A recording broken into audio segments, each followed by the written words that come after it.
The Snapdragon Pro Series is brought to you by Snapdragon Elite Gaming, Samsung Galaxy S24 Ultra, Monster Energy, and DHL. We're back for our next challenge season of Call of Duty Mobile here in EU. Our top 8 teams in the region continue on their journey to see who is the best of the best and who will make their way through to champs. So let's see who's going to start the season off strong, because ladies and gentlemen, this is the Snapdragon Pro Series.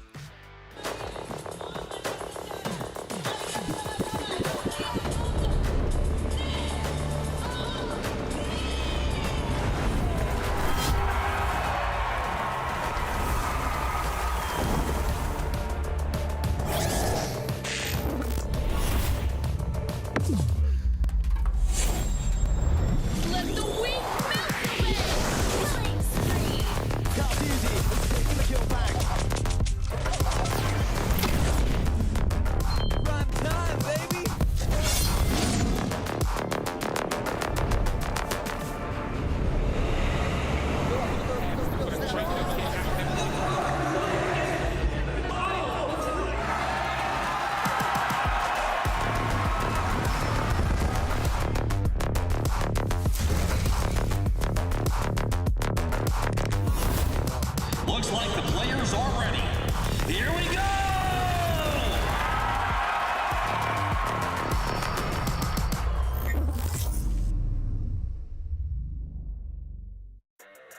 Hello everybody, welcome to the Snapdragon Pro Series, where today is day 1 of our challenge season here in EU for Call of Duty Mobile, and it's going to be a very exciting day. I know I mentioned champs in our opener, but of course they need to get through to our challenge finals before that, so we've got lots of action in store for you here this season. My name is Glitter Explosion, I'll be your host. We've got Infinity and Proper here to help us kick everything off today. Brody, challenge season is back already. Are you excited? I am very excited. I have high hopes for Europe this season. Last season was a bit of a downer. We weren't too happy about it. This season, things are going to go much better. I love it. I love it. And I'm liking the vibe that you guys got with your shirts going on here today. Proper, looking fresh. Are you ready to get into another challenge season? Yeah, you know, I tried to at least match my co-caster Brody, but I just simply didn't have any shirts with cacti on it. So yeah, out here for another day for the challenge season. I am in the same boat as Brody. I just want to see Europe at its strongest. Well, I'm sure that they are going to absolutely bring it here today.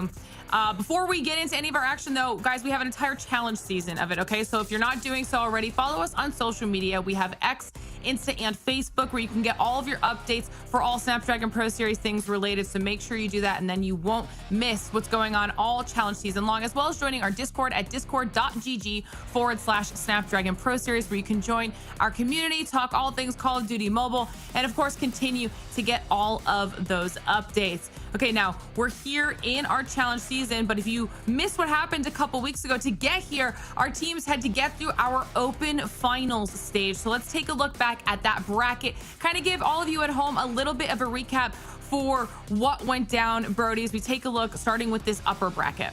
Yeah, I don't think this bracket should be a surprise to anybody who follows along with European COD Mobile. Most of the names that you guys expected to get through did. There were some interesting results on the upper side, though, looking towards exclusive. We're looking at that new look of the returning exclusive roster from last season, an easy 3-0 over Revenge to qualify. That Animus 3-2 victory over Ultima, that was a super interesting one. Of course, Animus, one of our new super European teams, are going to do well this season. 117 not found with a convincing 3-1 victory over the Vanquish squad that did eventually end up qualifying. But really the headliner, I think, from the upper bracket fight side is that 3-0 from Foreigners EU over Jobless. Of course, for those of you guys not familiar with Jobless, that was a team mostly consisted of King's Clan members, the champions of last season. To see that 3-0, huge shock. Yeah, we definitely had some good action when it came to our open finals. Then as we take a look at that lower bracket for our last 4 remaining teams, we actually have a couple updates down here, Proper. Yeah, we sure do. Of course, as Brody was alluding to, former known as Jobless. That team did disband, unfortunate to say, so that spot did go over to Infernos, now playing underneath Luxotera is going to be their name here through the challenge season, but did keep it incredibly close as far as the hard points are concerned. They got the S&D win due to a forfeit, but semantics aside, Ultima and Nexus will be the last 2 teams that have qualified. No RM this time around for the challenge season for all of you RM lovers there at home, but it was a competitive 5 maps mess that was played out there, Ultima were able to eke out the win in the end. And the Revenge, of course, did not end up having a strong showcasing versus Nexus, so they're back into the fold as well. Yeah, definitely some strong performances out of some of those squads. Now, we talked about it. For challenge season, we had a little bit of a format change. Previously, you guys will have been used to that round robin format. Well, we're doing a different format this time around. Now, you see 4 teams up here on your screen, okay? We've got a double elimination, 2 separate groups. This is Group A, and we're going to be getting through Group A first. Then we'll get to those last 4 remaining teams in Group B a little bit later on in the weeks. But for now, today, we're focusing on these 4. We've got our upper bracket. It will be a best of 5, and we'll get through these 3 matches. And then, believe it or not, Brody, after today, we'll have our first team who will qualify through to challenge finals. Yeah, and I think just the new format here for the groups in Europe particularly is really exciting. It means that every single match, right, is super important. You're not going to see teams getting towards the end of the challenge season and be dejected and not really bother with their matchups. Every single match is going to mean a hell of a lot. And I think especially when we look towards that 117 Not Found versus Ultima matchup, that's going to be a fun one. Yeah, we've got some fun stuff in store, not only today, but of course in the upcoming challenge match days. So hopefully you guys are along for this ride. But this is the next stage of the competition. We showed you what was on the line in open finals. Now let's talk about what is on the line here. Obviously, those spots in challenge finals. But as we get through the competition proper, the prize pool increases as well. Yep, sure does. Hefty little excess weight into your wallet, I suppose. But again, $2,000 for first, $1,500 for second, $1,200 for third, and then $800 for fourth is just a small speck of what we're all fighting over at the end of the day. You talked about it in the intro, Lauren. Again, World Championships is looming in the distance. We're all fighting over to be the #1 team for Europe so that we can hold that mantle high when we do end up seeing them at Worlds. Yeah, October will be here before anybody knows it. So it'll be interesting to see which of our teams qualify through to that global stage of the competition. Now, everybody at home, before we get into our matches, do us a favor, okay? Can you fill this survey out for us? There'll be a QR code on the bottom of your screen. All you have to do is scan that and let us know your thoughts on how the program is going so far, what you guys love about what we're doing with the show, and areas that you think we might be able to improve upon so we can get your thoughts. And if you do that, on that very short survey, you'll be entered to win a $100 gift card. So it is definitely worth taking the time to do it. All right. Thank you so much. If you've already done it, just keep trying. Just keep getting those entries in. I mean, Brody tried to do it himself. It didn't work out in his favor, okay? We saw it there on the bracket. Match #1 of the day. Let's start talking about it. It is Exclusive versus Lux Eterna. Exclusive, like you mentioned, Brody, when we were looking at the results from Open Finals, the one team that kept most of the squad together and clearly the front runners right now. Yeah, and I think that's kind of the headliner here for Exclusive coming into this season, right? Is, you know, they are the team that has kept the roster for the most part beyond the one change, which was dropping out Shark. I believe Shark left the team and bringing in Aether from last season. So that's the one change they have made. But being the roster that has kept the roster for the most part from last season is going to mean they come into this team as the headliner, the team to beat. And again, coming off last season where they failed to make it all the way towards finals, make it all the way towards Mobile Masters, that's where they're going to be aiming for, right? They're going to be aiming to be that #1, that juggernaut European team. They are definitely the Goliath here in this matchup. And then on the flip side, you know, we have Lux Eterna, the team that did end up coming in previously Inferno. So a little bit more unknown here, proper, going up against the best team in the region. This could be a little bit tough for them. I think tough is an understatement. I think for starters, you already found yourself in a group with Exclusive, so every single team in this group alone is vying over for that second position. But again, this Lux Eterna roster, formerly playing underneath Infernos, did play that jobless roster who did have Ahsoka, Jiraiya, again, as Brody were saying, the former Kings roster, incredibly close in the hard points. They got the forfeit win on the firing range, search and destroy, whatever. But I think that the respawn prowess for this team, slaying, and most importantly, the fundamentals that they were able to exemplify in that best of 5 series versus jobless might be something that they can hold on to going against the #1 team in Europe. Well, yeah, we'll have to see if any of those map picks weigh in Lux Eterna's favor, or if Exclusive is able to get everything the way that they want it to go, because that will be the final piece in this puzzle here for match #1 before we get into all of the action. And while we're waiting for those, everyone in chat, we're going to be doing this all season as long. Let us know your thoughts, okay? Who do you think is going to be taking home this first match of the day?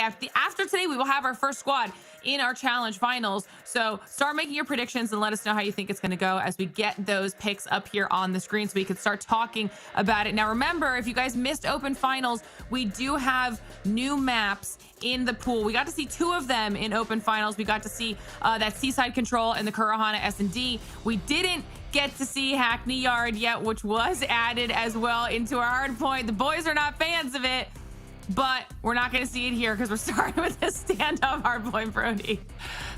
Oh boy, Hackney Yard. I wonder when we will see it. One day we'll get it, but it's not going to be today, it would seem. And I think if it is going to be thrown into a series anywhere, it's going to be one of those ones where you're throwing it in as kind of the underdog team, right? You want it into the series to kind of throw off the team to beat, as it were.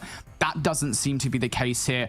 You know, one of those new additions that we do see to this season, though, is going to be Arsenal Control. That's going to be the kind of the new one here in this best of 5. So interested to see how that goes. And of course, I believe Standoff has actually switched from Control to Hardpoint as well. So if you guys aren't keeping those up, that's what we're seeing in this best of 5 for this team. I think the standoff hardpoint is going to be a good start, at least for Lux Eterna. You're looking at the standoff hardpoint. It's hard to say that the map 1 is a must-win, but you really do need that because going into the Arsenal Control, we know that spawn trap exists. We saw it all the way through open finals. If Lux Eterna find themselves in that spawn trap versus a very trying exclusive roster, it's going to be GG's 3-0 over. Well, this is going to be how we're kicking everything off here today. Now, don't forget, we saw it on the bracket. This is still that double elimination. So whichever teams don't win in these first 2 matches of the day will drop down into that lower bracket, and they'll still have an opportunity to get a spot in the challenge finals. So you can't count anybody out yet. It's just if you can kind of get through on that upper bracket portion, it is always a little bit easier. And the 2 teams that do win today will be the ones that we see face off to fight for that spot in the challenge final. So it's going to be really exciting because even like Brody said, the second match of the day should be close. And then like Proper said, they got to go up against Exclusive. So we're going to close out the day with a banger of the match. So I hope all of you at home are ready to get into all of this action. Match number 1 should be getting itself ready to go. So Brody, Proper, let's dive into the first game of the day. Thank you, mate. Appreciate it. Yep, first game of the day, and this is going to be a difficult one, I think it's fair to say, for Lux Eterna, the roster that probably didn't expect a second chance, but they have it, and probably not the start that they wanted on that road to redemption, right? Exclusive is a hell of a roster they've got to take down. Yeah, and again, I think that's a really good talking point just within its own self, right? I mean, you lose out on the position to even find yourself in the challenge finals. What did that time in between then and now even look like? Were you still playing as a full squad? Were you still screaming? Did you just get the phone call yesterday saying that you're going to be playing today? Right. What's the practice even looking like? And then you wake up and then you have to play the #1 team of Exclusive coming into your opening match, your 4 challenge. I don't really see it being any other way besides an Exclusive win. But hey, I mean, this team did surprise us going up against a jobless roster. Say what you will about that team when they did play up against a formerly known as Infernos, but it's just about giving your all here. It could be a very good warm-up scrim, potentially ahead of what could potentially be a lower bracket run out of this Lux squad. Yeah, honestly, I mean, I guess the one positive that you always say in these situations, right? You're an unknown team, Lux Eterna. You're not going to have any VOD on them, really, beyond the one match that they played versus Jobless. You have a lot of VOD on Exclusive, and albeit the map pool has changed ever so slightly with the new additions that we just talked about, talking about the map pool, you still have so much VOD to go off. You know what to expect when it comes down to this exclusive roster, and that is going to be beneficial to Lux Eterna if they've had the time to do their homework. And I'm kind of curious looking back towards that map set, right, as we look down at the first map. You've got a standoff. That's unfortunately one of those ones where you don't actually have a lot of VOD to work with. I believe we did see Exclusive play it, though, back in the qualifier. And again, kind of a mountain of salt, as it were, take this with, because honestly, there's not so much you can take away a match with a 3-0 versus Revenge, but they did play it, and it was a 250-161 victory over Revenge on that map. So some positive there, right? I mean, you can go back, you can watch that map from Exclusive and see how they played it. I guess. I mean, at least Revenge at that point in time did force the respect out of Exclusive, who were just running at them, trying to take isolated gunfights. Revenge were able to utilize their numbers to at least get 160 points on the board. But I think what mostly you have to look at for these unknown quantities for this Lux Eterna roster, comparatively to Exclusive, it always comes down to those operator usage. We always talk about this when it comes down to challenge, even for the finals. Hell, even when we get over towards global finals as well, these teams that are going up against the top dogs regionalized, or even when it comes down to inter-regional matchups, how do those operators kind of go up against each other? How do the streaks get used as well? Because we know there's one thing about exclusive, they love being more responsive when it comes down to their operators, and they're going to be trying their best to get as many of those out of the backpacks of Lux Eterna as possible so that they can respond in kind. Break attempts need to be very, very on point when it comes down to a lot of these hard points, but because when it comes down to standoff, maybe barring P1 in the opening break-off, every single one has the potential to be a money hill. Yeah, for sure. Well, another interesting thing I think it's important to talk about as we get into this matchup, of course, is the fact that they've added Aether to the lineup most recently. Of course, anybody paying attention last season will have seen Aether play, and he was a really good player back on Nexus. Unfortunately, that roster itself wasn't the best of teams, but Aether was certainly one of the most standout players, on that roster. He joins the lineup, and he actually played for Exclusive during the qualifier. Do we see Aether here playing against Lux Eterna? Is it one of those situations which is like, you know, look, we can still kind of mess around with a roster somewhat because this match is not the most important one in the group? Well, I think that you also have to go to the consideration on the opposite side of that conversation, right? Is do you even want to be playing with anything besides what is going to be your championship 5, right? Because the less practice that you get even against maybe a team that you know you're going to be able to get that win, just because you want to give a player experience doesn't mean that you're kind of giving up any sort of exposure that you could have to be able to work on that chemistry for exclusive. Again, that is the one thing that they have over a lot of these different teams as far as challenge and European Call of Duty Mobile is concerned, is that they want to make sure that all of their fundamentals are on point. Though, to the hypocritical point that I'm about to allude myself here, is that at least you're kind of going against giving team more VOD to be able to take a look at what your team actually does look like on these map mode combinations. Yeah, for sure. Well, look, we're currently practicing for our degree in Epology, so what we're going to do is we're going to go practice a little bit more for that. We're going to send it to a quick break. On the other side, we're going to have our first match of the tournament, Exclusive, going head-to-head with Lux Eterna, David versus Goliath. Don't go anywhere.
Samsung Galaxy S24 Ultra, Monster Energy, and DHL.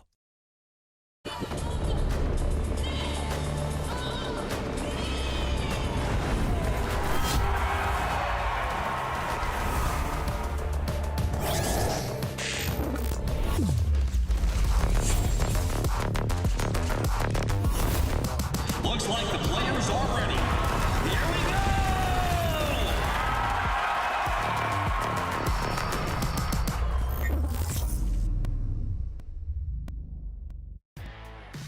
All right, everybody, welcome back to the Snapdragon Pro Series. Thank you so much for bearing with us while we dealt with those technical difficulties. But the technical difficulties did not stop the match from happening, okay? It did go on off stream while we were getting everything fixed up and ready to go. And Exclusive does come out on top in a very quick 3-0 fashion. We had some of those map results that you guys were able to see as well, Brody. I know you are shocked.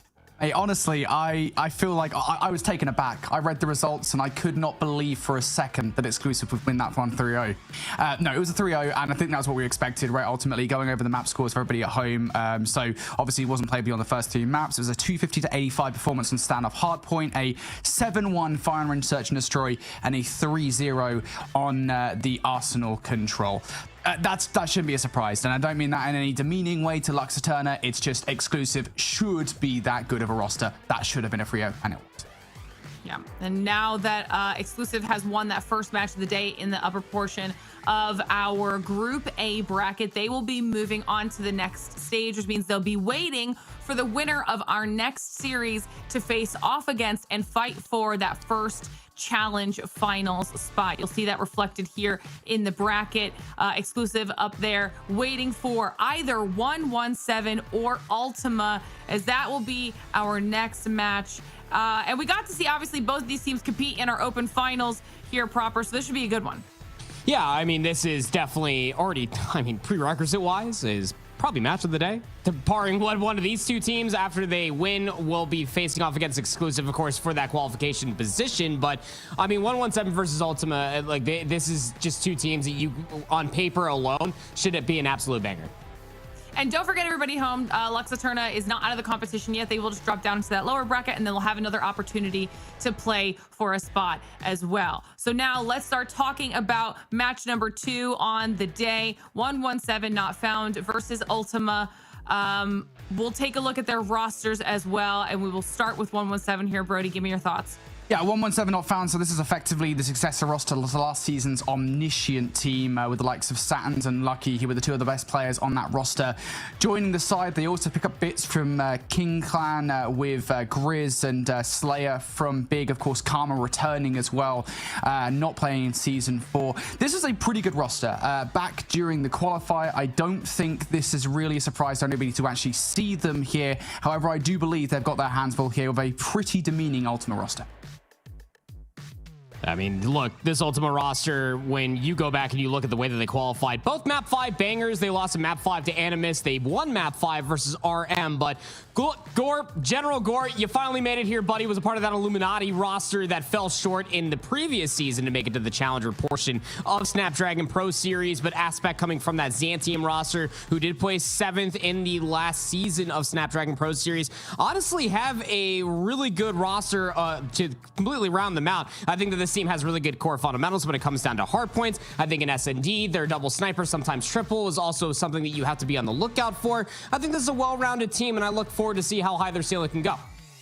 Okay, all right. I like it. We'll get those map picks up here as well, so we can kind of start talking about those and how that could potentially influence the outcome of our matchup here today, based off of not only previous season performances, but what we got to see in our open finals. We'll be starting with the Hacienda hardpoint here, Brody.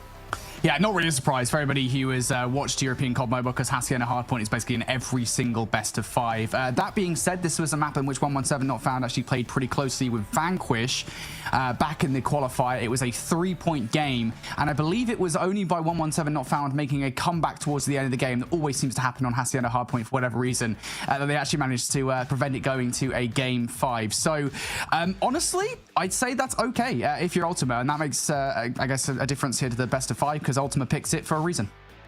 You say a comeback, I say a little bit of a chuckle, I believe is how you Brits end up saying the phrase. Yeah, a little bit on that P2 Lambo head glitch, but hey, we don't have a firing range. We actually got a Corona Metropolis if we do end up going to a map 5, but if history is doomed to repeat itself, and we have Ultima on our screens, it might end up going to a map 5, so we might end up seeing that. But what I'm most excited for is to start collecting the amount of kills that express train, that bullet train is going to start getting in that map number 2 for a Search and Destroy. Should be a good one. Again, there's a lot of good square up maps. I think the only time we will see a reprieve might be in certain instances in the raid control, but honestly the Summit hardpoint is going to be as bread and butter as they come. This is a square up first 3 maps that I've ever seen it.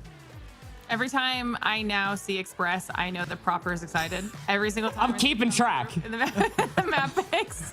We'll have to get the season-long final stat when it's all said and done for the train there, and see if we even get any. We've gotten it before in previous seasons. So we'll have to see what happens this time around. But now that we know how it's all going to play out, I think match number 2 is ready to go. We are ready to go.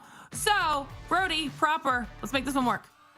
Alrighty, look, hopefully we actually have a match to cast here, because this is going to be a really good matchup. I would be really sad if we didn't get to see 117 Not Found take on Ultima, because this should be a good match. Again, we go back towards the qualifier, we go back towards open finals, and Ultima, they had to get it done in 2 back-to-back best of 5s. The first one they were not able to do so, but the second they were, and I think it proves they're a very tenacious team.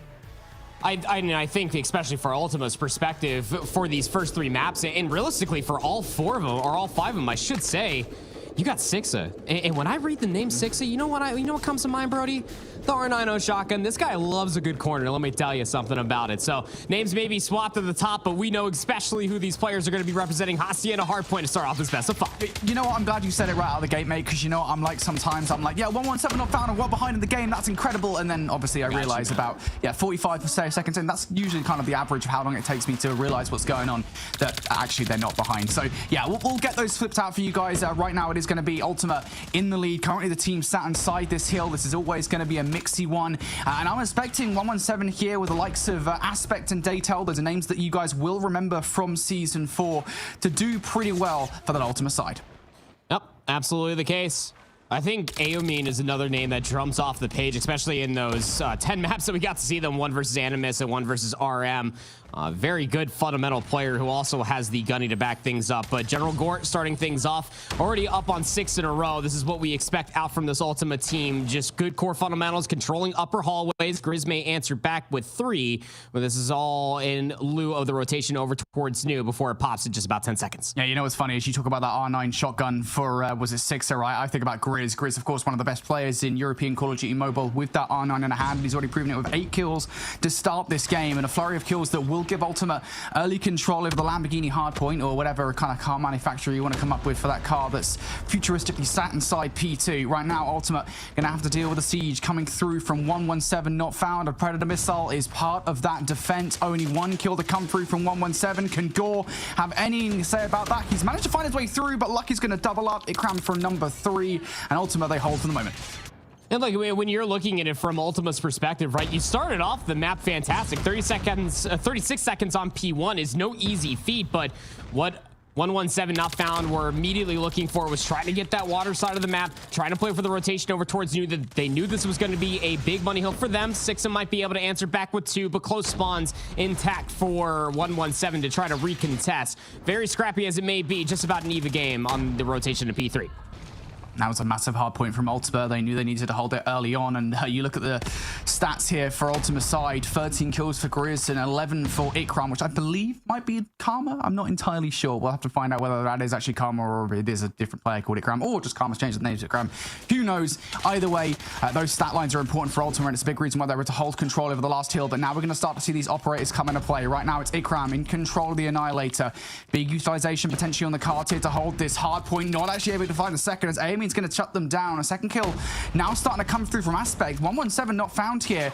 Still not fully able to get control of the kill just yet. And there we go. Grizz with the R9 kill. Surely that should be control now for Ultima. A lot of investment. Look, P3 on Hacienda is typically the turning page when you start to see a lot of these operators start being accrued, let alone popped. 3 already out of the gates for Ultima, and it's actually, or for 117, excuse me, will actually benefit them. I mean, it was expensive, but if you're 117 Not Found, you're feeling okay with that, just being able to turn it into some time. But on the other side for Ultima, you still have 3 to play with. There's still a lot of utility here to break early on. Right now, it is just one player isolated inside New, so Lucky has a hell of a job on his hands if he does want to hold on towards that hard point. And of course, overwhelmed by 3 or 4 different players from Ultima, they will not be able to here. So 117 not found.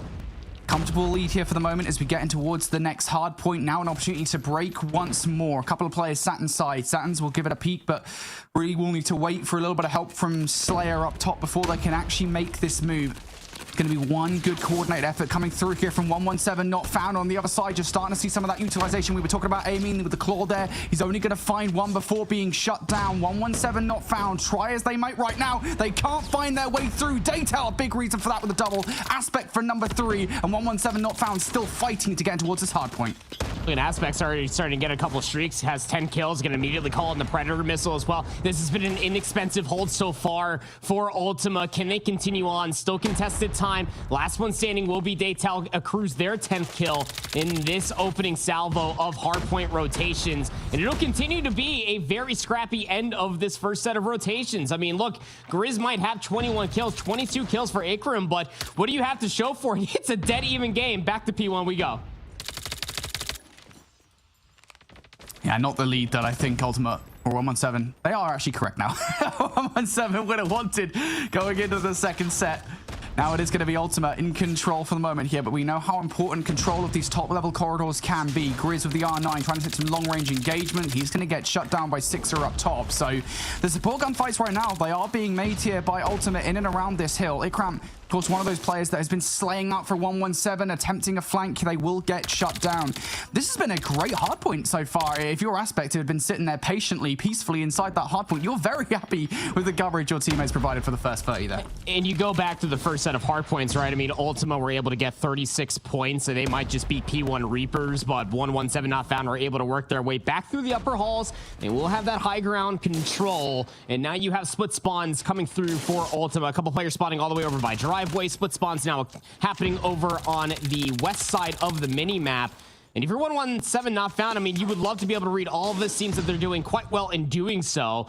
Don't make the game just about even, but they're back in control of P2 where they got the majority of their time in the first set. And you're already starting to see some of that utilization coming out. It's Ikram up top here over the Lamborghini. It's annoying enough heady as it is, especially when you're facing down an Annihilator person using it. But now they've only got one more bullet left in the magazine, in the chamber. It will not land on towards Gore. So Gore going to shut that player down. We'll actually find a second as well here. Lucky's now forced to use the War Machine inside to keep Amin and Gore away from the hard point. And to be fair, while that couple of operators is not the most ideal of situations, it will enable 117 not found to hold on towards the time. And now next up, it's going to be Satins with the Sparrow as well. This is a lot of investment coming through from 117 not found. Yeah, and Ultima were attempting to try to answer back in kind. Gore popped the Annihilator, actually ended up trading with the Sparrow player for 117 not found, and that still benefits 117. They're still in possession of those close spawns. They're still in possession of the time. This has full 60 written all over it as they are still continuously streaking out. Almost 30 kills was Ikram. Will get gunned through the archway. Grizz up top, though, with the R9 shotgun. Will end up finding 2 for his worth. The rotation over towards P3 needs to be a good one for Ultima as they're looking to hold the hedge side.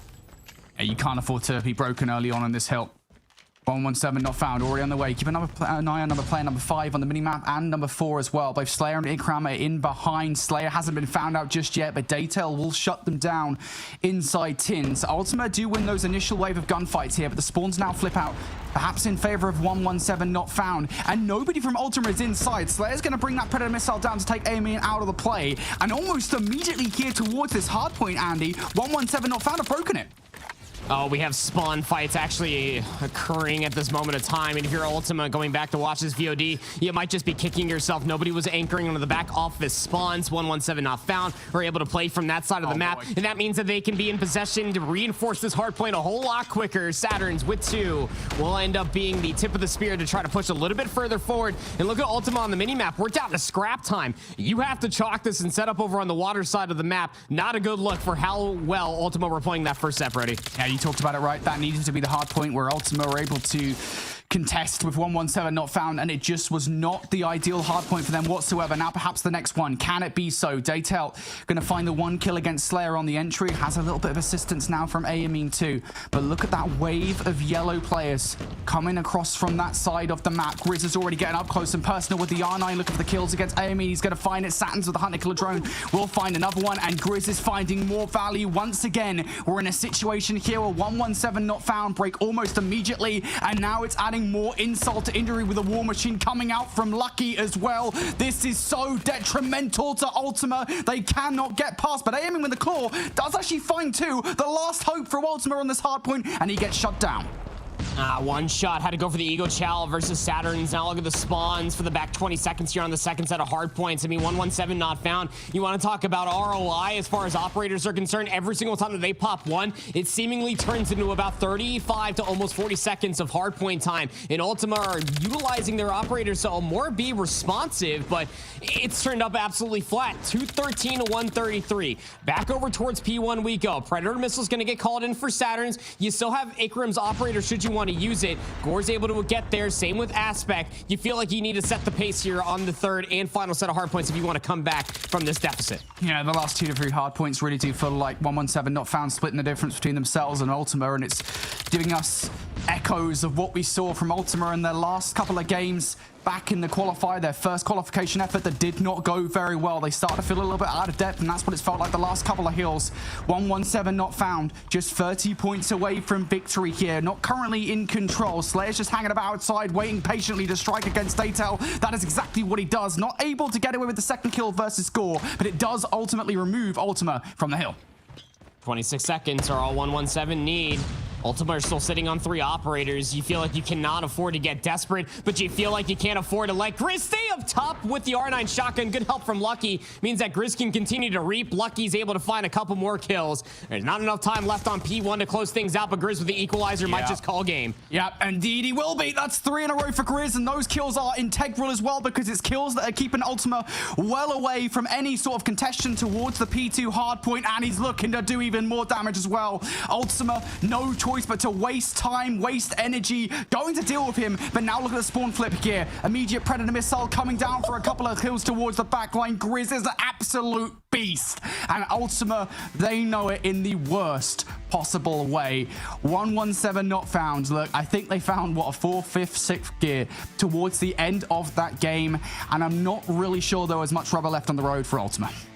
Yep, someone call Call of Duty Mobile headquarters because I'm pretty sure Grizz just put on the next trailer for you to showcase multiplayer. That was absolutely AWOL. I mean, again, good help from Lucky up top in the hallways to be able to maintain Grizz's position with the R9 shotgun, was able to get his 4th equalizer, and then just starts reaping all the way through water past P4, meeting a lot of these spawners, and then got all the information off the Predator missile. Yeah, he's a problem. He was somewhere near about 29 kills going in towards P3, but it's that one point that I need to talk about. That was the beginning of the proverbial nail going into the coffin that was Ultima in this map number 1, Brody, because through these highlights, you'll see it. Just about a close game until we got towards that P3 position, and then we start pulling up those operators, and that's where we start talking about the return of investment for the operators that were earned for 117 not found comparatively to Ultima, where they were constantly playing on the back foot. 117 not found were constantly setting up the pace from inside the hard point with their operators, and Ultima just simply had no response to be able to get back inside the time when they were being met by an Annihilator, a Claw, or even a War Machine. You name it, 117 not found, we're finding value with it. Yeah, and you know what's funny, again, you go back to some of these players, right, that last season on their respective rosters, because this is more or less a brand new roster this season, one of those ones that are trying to gun for the top spot in European Call of Duty Mobile, in the European Challenge season, and they were the best in their respective operator roles, right, and you're seeing that here on this roster where all of them are doing their part to play well in this matchup. Looking over towards the final KDs at the end of the game, it's a triple 40 effort coming out from the likes of Lucky, Ikram, and Grizz. And, you know, again, from first impressions, obviously things might look a little bit different when they come up against even bigger names down the line, not even just in European Challenge season, but also internationally, perhaps at the World Championships in October. That's when this roster is really going to be tested as kind of this brand new championship attempt in winning team. We'll call it that, an attempt to win championships team. I mean, that's kind of the idea, right? I mean, just to kind of like sidebar the match real quick, is that all of these teams through all of the roster mania that we got at the end of the previous season have been trying to create these super teams, because you know that Kings are going to come back with a certain vengeance after losing the way that they did to that Kings roster in the previous season. Is this going to be the best look for 117 non-found? Well, more data is definitely required before we jump to those claims, but at least Grizz coming through with that R9 shotgun is an absolute problem. Now, wouldn't necessarily say that you're going to put it away, but now over towards Express, the bullet train is what I'm mostly looking at, but the snipers are also on the horizon. And sometimes you see starts like this coming out, aggression, pure patterned aggression over towards the site, and Grizz is very valuable in these situations. A couple of kills to kick off this round, and this search and destroy almost immediately. Six is left up in a 1 versus 4. He's got a deagle. To say, yeah, R9 shotgun, surprise Pikachu face. So bomb's going to be planted here at B6. This is a good luck, have fun moment if I've ever seen it. I mean, you have to isolate the player that's over by tickets. That smoke is already going to maybe give away your position, but no one's really turning around to look at this orange hallway. I don't think they need to stress too much. It will enable Sixer to get on towards the site at the very least, but I think Satins is quite content with the position that he's chosen. If not, Lucky has the Overwatch over his shoulder, and that is game over in round number 1 almost immediately. Great start from 117 not found. And again, with the kind of the caliber of players that we saw from Season 4, Andy, I'm not surprised to see that kind of aggression off the rip. Simple mindset. Get Grizz up through ticket. Cause chaos. It's going to be a battle all the way through the magazine side. Snipe off for Gore. Lucky will find the trade. Oh, well, it's going to be Satins using on in this round. Finding value against Daytel. This comes down to a 3 versus 3 as Aspect takes Slayer down. But it is going to be 117 not found, undoubtedly in control of the site, and Amin gets caught with his pants down. Lucky's there to take advantage. Now a 3 versus 2. Look, Aspect is just starting to rotate all the way through the blue hallway. I mean, Six an Aspect. I mean, you would think that's the first time playing together, because they're never with one another on this retake. Aspect has a sniper, and it is just going absolutely haywire for Ultima in these first 2 rounds. Not enough time to be able to isolate all 3 of these players. Misses the second shot. There's the next one, but Grizz will be right there to find the trade, because of course he is. 4 kills through 2 rounds. No easy feat, but I love this look out of 117, especially for an offensive effort, right? They're just bull rushing over towards B, and they're not being stopped. No nades, no stuns, whatever. Nobody's stopping Grizz from getting in these very annoying positions. And Sixa typically has that R9 shotgun, is always lurking over by A, and now the mental warfare begins. Changing of the strategy here from 117 not found. It was mostly a clear A bomb site. Grizz, though, is going to have to get up close and personal here with the R9, get aggressive in behind enemy lines. Can he find a route in which Ultima are not going to expect him to push? And right now, I think it's going to be a bit of a more conservative play. Get the bomb down. Expect aggression on the retake coming out from Ultima. That bomb now is going to be down. Daytel going to take Slayer out of the equation, though. And now it's going to leave 117 not found. 2 men down here. 3 versus 5. And Ultima just steadily pushing the site. Again, you're relying on those players coming in from behind. Satins and Ikram finally going to activate. Grizz has been found, though. And now you know where these players are, but Ikram's able to find another one. The player on the defusel's going to get caught out. And now all of a sudden here, it's Sixer for a 1 versus 2. And despite the fact you know where these players are, it's almost impossible to take them out of the site. Wow. Good effort on the retake. You had the numbers, but even then, you cannot stop these guys at their peak. A 3v5 post plant, double R9 shotgun, even with Ultima finding the first blood. Just they didn't have any numbers around the train, let alone over by the A bomb site, over by benches or lockers to stop that plant from coming through. And 117 not found. Aggression is a good look on them. Just immediately going back to assaulting this A bomb site, and there's nobody to stop it again. Well, it's going to be a free plant, but again, it is worth saying that last time around, Ultima did get some kills. It was just actually getting onto the site after that was the problem. And oh, goodness me, the exact same players made by Ultima, and this time off the back of that, Slayer's going to be able to read it. He even anticipates the second up top towards the bridge. Aspect has no chance when he is being deleted like that. And Amin might have found some value elsewhere, but this bomb retake is falling apart at the seams. Amin, the last one left alive. Would have to be a full 1v4. Player right underneath the red dot site was Grizz with the R9 shotgun. Golly. I mean, you even see it from the minimap, right? Like, Ultima is throwing these late nades to stop the bomb plan from going at A, but then nobody's taking a further approach to get in a better position to try to deny the plant soon after all those lethals are thrown. So over towards A was working. Why not just go back to round 1? Well, back to round one we go, and back to mostly the same success. Grizz is going to get cut short, but the trades do fall in favor of 117 not found, and of course, site control as well. They're going to have to go and retrieve the bomb. For the moment here, that smoke is actually going to preclude, well, Sixer from being spotted out, and now almost immediately he will be. Once again, 1 versus 4. This time it's Aspect, or sorry, 2 versus 4. This time it's Aspect and Daytel left up to bat. Daytel and Aspect do find some value here on this retake, but 35 seconds left to go. Yeah, but you see Aspect with the scope, like he's not even really a part of this. This mostly has to be Daytel to try to uproot these players from positioning in a post plan who's all basically based around magazines from Lucky. Allow Slayer just to work through the middle of the hallways, able to go 1-for-1 is perfectly fine. Information would be mutual, and Saturns can just slide all the way through with the R9 shotgun. Will get their 7th kill in 5 rounds.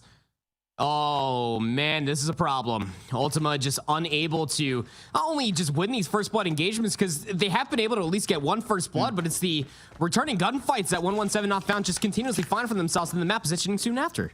Now these first bloods are really problematic, to be honest. Core's not going to get caught out for now. I'll add that asterisk to the conversation. Chris is going on the hunt for that kill, but this time 117 not found. They're doing their pacifist run on towards the site without any kills, and after that bomb plant, well, they're going to find him immediately again. Ultima, they are left short-handed in this retake, and the information is there. Gore is actually gifted a 2nd kill. Grizz's R9 bullets do not land. This is now 3 versus 3. Well, Spamo is going to come through the ticket side. Saturn throws the shoulder. That's all the information you need right there. Or somebody's already watching departures. Slayer's going to hit the flank with the Type 19. He's going to be back behind all 3 of these players, and it's going to work out wonderfully for the pinch. Even though Saturn's gets traded, there's just not enough time. Lucky has the bomb check as well. It's about to be a flawless half for 117 not found, and Ultima just had no answers at all. That's 6 straight rounds, and the bomb got planted, what, in the first like 20 seconds? Dude, it was the fact they did it without even getting kills. Like, just like, that is a hell of an Even when achievement. they got first blood, they still planted the bomb in the first 20 seconds. Yeah, 117 not found. Perfect accuracy of getting that bomb down. And this is a stark difference, isn't it? Because Ultimate, lacking that same venom, that same confidence, they are totally toothless in this situation.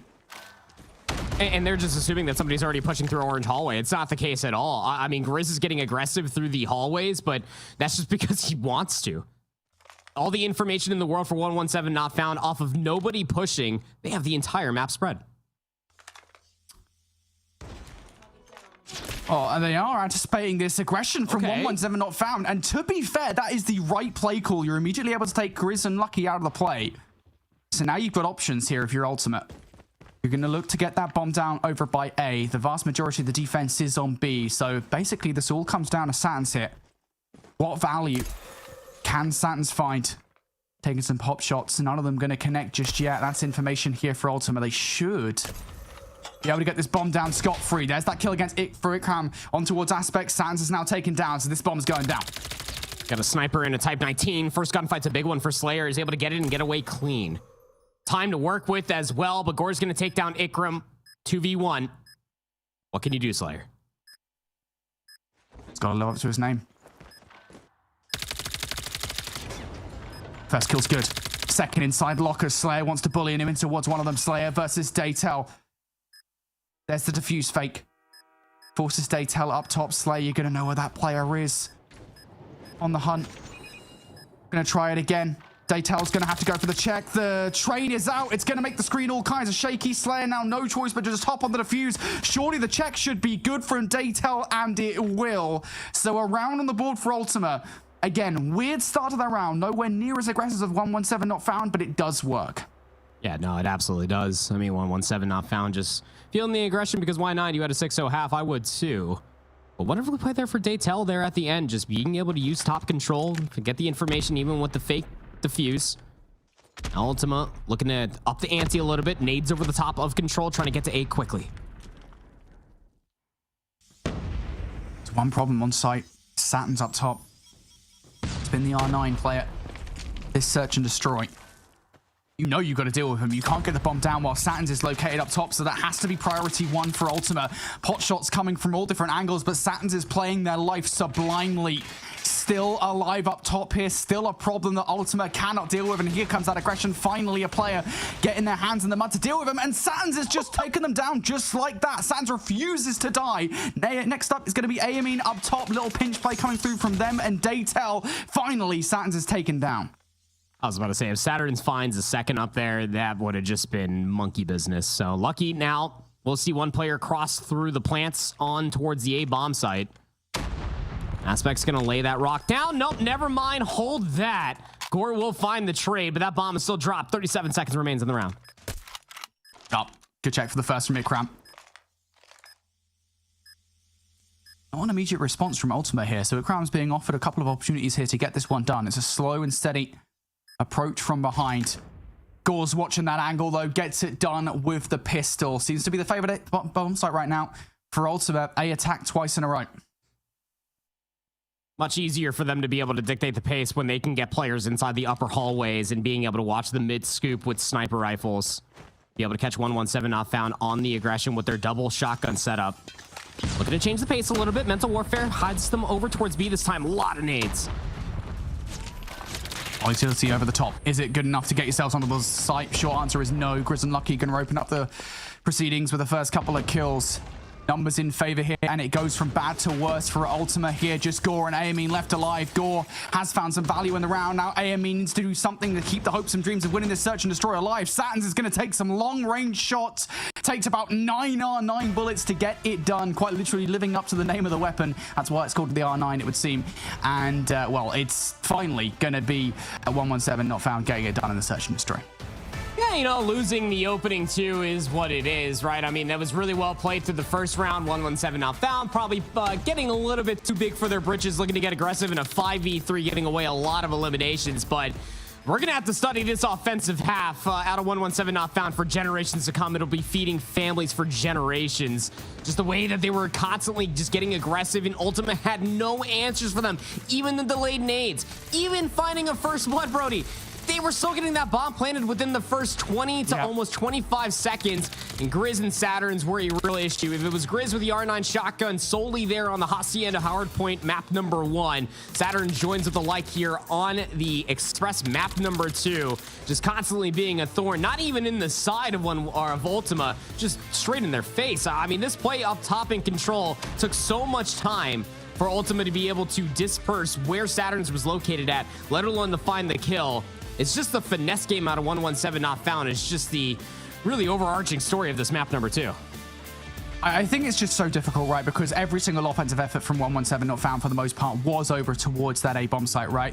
And I think it's just difficult because the only real way to counter it is to get to the bomb site first and win those opening bloods. And you know, the times where they did choose to try and counteract that with the same kind of aggression that we're seeing from 117 not found, they just lost the gunfights, right? I mean, sometimes it's as simple as that. They did not have an answer for the aggression from the players like Grizz and Satins in particular, who finishes with 10 kills at the end of that search and destroy. 117 not found. Hell of a performance there from them in the search and destroy. And I think, you know, again, we're looking now basically at the midpoint of this series. This could be well be the end if this is a 3-0. We're asking the questions of where are we expecting Ultima to be kind of in the power rankings of European Call of Duty Mobile? How much of a challenger are they going to be against these top squads, the rosters that are intended, that have been basically built from the ground up to be these championship winning teams? Right now, it feels like Ultima not keeping up. No, not at all. And I think that this more or less actually puts a massive scope on Animus more than anything. They win map 5 versus these guys in the qualifiers on the winners bracket side, but that's all a conversation for a later day. I think for Ultima, this is not the same team that we saw in the map 5 win versus RM, where they were just slaying everything this side of the Mississippi. Six has been a non-benefactor. Aamine, albeit had some really bright spots, hasn't been slaying out to the same degree that we saw in those 2 map 5 barn burners versus Animus and RM back in the open qualifier. But semantics aside, this is a real good look for 117 not found. This is exactly the question that you asked. Again, 2 players from Omnipotent. They had top 3 in there for themselves in the previous season. Of course, with Grizz, he knows what a championship does feel like. This is a team that is absolutely deadly. Again, just being able to keep their nose down to the books, making sure that they were prepared for this entire day, because even if they do win here, they still have to face the #1 team in exclusive.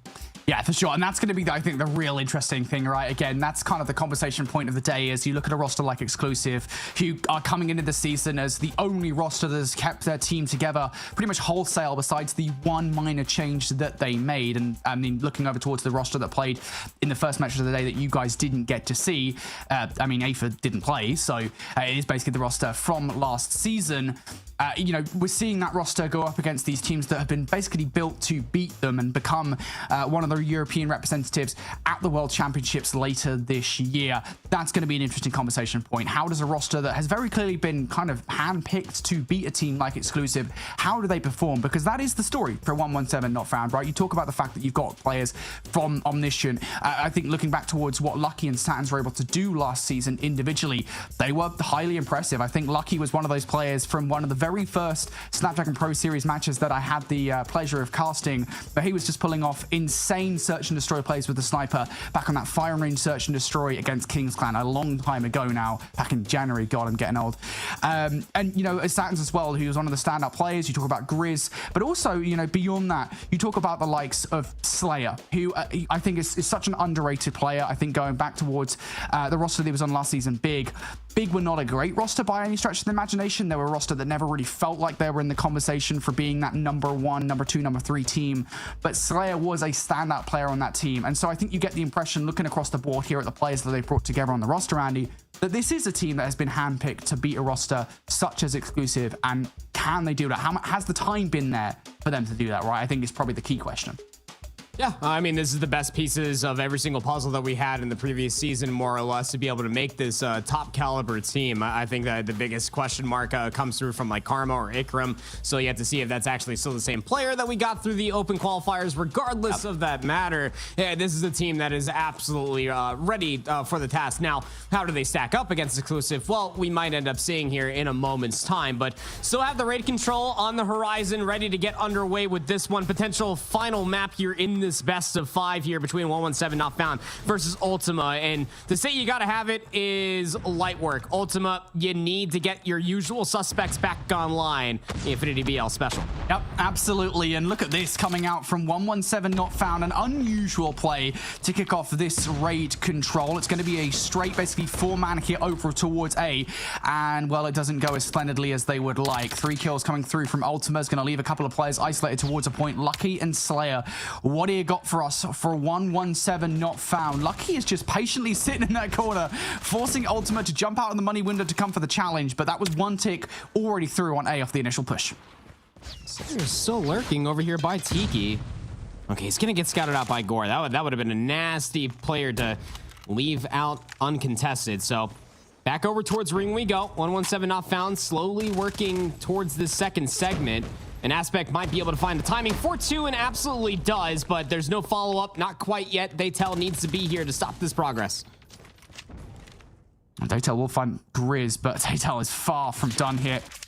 His shift at work can't clock out just yet, and Slayer's going to take them down. Now I think they can. Couple of players on B. Six is going to go for one last little Hail Mary play to stop this B capture from going through, and 117 Not Found will not allow it. Now moving over towards A.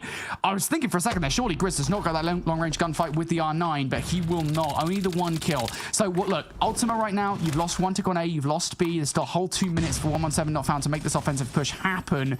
You do have a slight life advantage to work with, and already now 117 Not Found, they are on their way. They've already started picking up the kills, Andy. This is not good. Just the finesse. The double chow through kitchen and through money window. I mean, we have to have some heroics, and Gore looks to deliver on the goods. Second segment might still being looked at. You got Ikram with the sniper inside the pool, keeping his feet wet, able to find 2. Saturn's is here as well. Third segment being worked on now. Third segment about to go through here. Ultima got to get the running boots on right about now. Ikram and Satins, well, they're going to take the players just sprinting full speed towards the hill down. I mean, look, despite the life disadvantage there at the start of that initial push, 117 Not Found, they make it happen. And I think more convincingly as well, they've got streaks to work with coming in towards this defense. It's just how quickly they were able to isolate all of these players and then being able to utilize their numbers to finesse, bait and switch, whatever you decide to call it, just to completely uproot them from ever having a defensive setup. So sides may swap, but the name stays the same in the kill feed. 117 not found off of those streaks that you were talking about there, Brody. Open things up ceremoniously to stop that B zone from getting the first segment captured. Ultima trying to convincingly get control of B. They can't do it. Not even that first tick is through just yet, but Gold's going to find a couple of kills, aiming for number 3 now. B, that first tick should be through, and it will be. Immediate streaks now coming out from 117 as well. Gore should be able to take advantage of this. Sans was just in the Predator missile, not actually going to be able to walk away with that kill just yet. Sans will actually find it over towards B, but Ultima's still knocking at the door over by A, and it is only for a moment because Ikram immediately is going to shut that down with the Annihilator. And now Ultima here, not the start they wanted whatsoever. They have to deal with the Gravity Vortex gun on the stairs coming out from Slayer. It's not an operator you see that often here in Call of Duty Mobile, and while it wasn't really that effective at keeping Ultima at bay. Yeah, it's still a really good operator to have for yourself when it comes down to raid, especially with these narrow choke points. Misses the first. Ikram will connect onto the second. Gore just trying to sprint across the pool.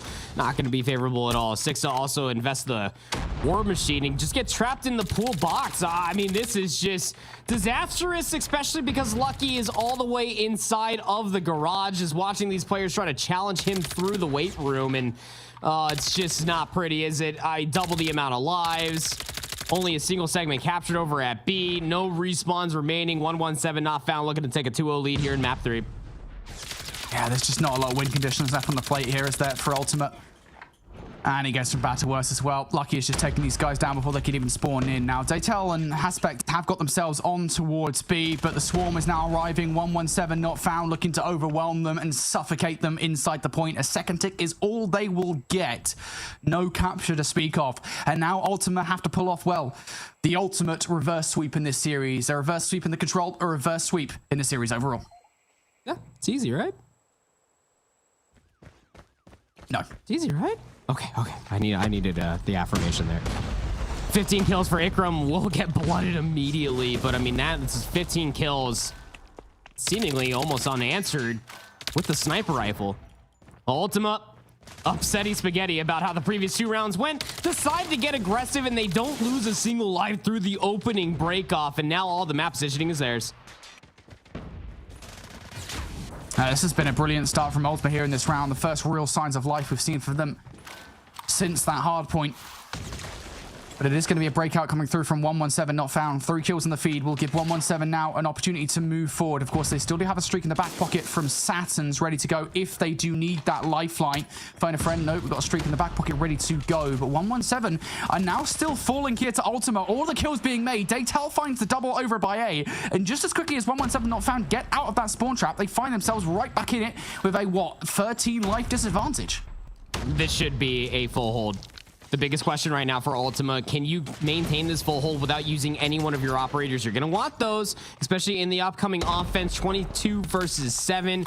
And for 117 not found, just hold on to your Predator missile, hold on to your 3 operators, because you're going to need that in response for rounds to come. But Ultima, through the aggression, just straight sprinted through ring. I think there was only one player that pushed through rocks in P5 to be able to try to work that pinch through Zig stairs. Ikram will find 2. And you would think that maybe that could be an opportunity to maybe hop onto the zone, but there's only 4 seconds remaining. There's only 4 players remaining. And Ultima are finally going to get around on the board. Yeah, no time left on the clock here. So despite the fact there were 3 players left on the board, 117 will not be positioned to use them to their advantage. So Ultima hit. The start of the ultimate reverse sweep has begun. As you said, they did not use any of the operators there towards the end to try and drive that point home. They still have them here on this offensive effort. And it's going to be an A push to kick this one off. Saturn's on our screens with a Sparrow in hand. What can he do? First kill versus Sixers looking pretty good. He's looking to take all these players down. Really channel is in a Hawkeye to get this one done. Players down range. Saturn's not really landing any of these arrows, and finally does get shut down. Fortunately enough, there is a backstop in the form of Ikram and Lucky, both of whom have to use their operators. 117 though, it will be a successful hold. I mean, starting off, popping 2 operators immediately. Lucky opened up, spawned in with the War Machine in hand, seemingly. Predator Missile also going to get invested here by Saturn's. It's going to take down Gore over by Driveway. So now this B push gets completely stuffed. And just when you spawn up, Equalizer around the way for Grizz. you still have to worry about Ikram, who's up to 22 eliminations, just sitting over by AC, waiting for these spawners to come all the way through, but some value maybe to be found by Aspect Daytel, able to find two. Can they get on this B zone and stop the clock? That advantage is huge for 117, not found here. Ultima, though, looking to get it done via tick progression. Amin's going to start proceedings with that first kill. Slayer's going to bring that Gravity Vortex gun down to try and do some damage prevention. It's not really working out in their favor, though. Ultima are winning these trades, and they still have players being pesky towards the point. Aspect's going to take Saturn's down. Now you're seeing an investment coming out from Gore over by B2, or over by A2, excuse me. Ultima are trying to hedge their bets here on how they want to win out this round, and with all the kills being made over by B, that is going to add an extra 60 seconds to the board. 117 not found. Do not push this anymore. Just look for map control. 9v13, still very doable, but again, Ikram is in your spawn. That's a problem. So long as you can find value through the front, if you're Ultima, Ikram is a non-benefactor for this hold whatsoever. Yeah, gonna have to give it up and go through bottom bedroom just to make sure that he can work this pinch with his teammate. It's Saturn's on the zone. Trade still coming through the middle of the map. Ultima are bringing this life deficit back. Still, though, Ultima don't really have many options left. That early damage from 117 not found, that accumulation of all the operators and streaks they had in the back pocket has been so damaging to Ultimate. They're relying on secret weapons like Amy in the backline. He does get found out and doubled up on by 117 not found. Double lives, double the chances to close out this control for 117 over Ultimate. Saturn's keeping an eye on both the entry points from Sixer and Gore. Sixer with a slide out will shut Saturn's down. So it's a slow and steady bit of progression coming out from Ultimate. And look at now how they're formulating the push through the middle of the map here. Grizz, the player that will be ready for it. The R9, probably the best weapon you want in this situation. And Grizz shows exactly why with the first couple of kills. Only one player survives that onslaught, and it's Gore. And they don't survive for long. Ultima find themselves 3-1 down in the control and a 3-0 loss in the series. Yeah, I will say rather decisive after the first set of hard points coming through from 117 not found. And it is brought to you by Grizz, Saturn's R9 shotguns in tow. That is absolutely insane incarnate. I mean, Ultima had what?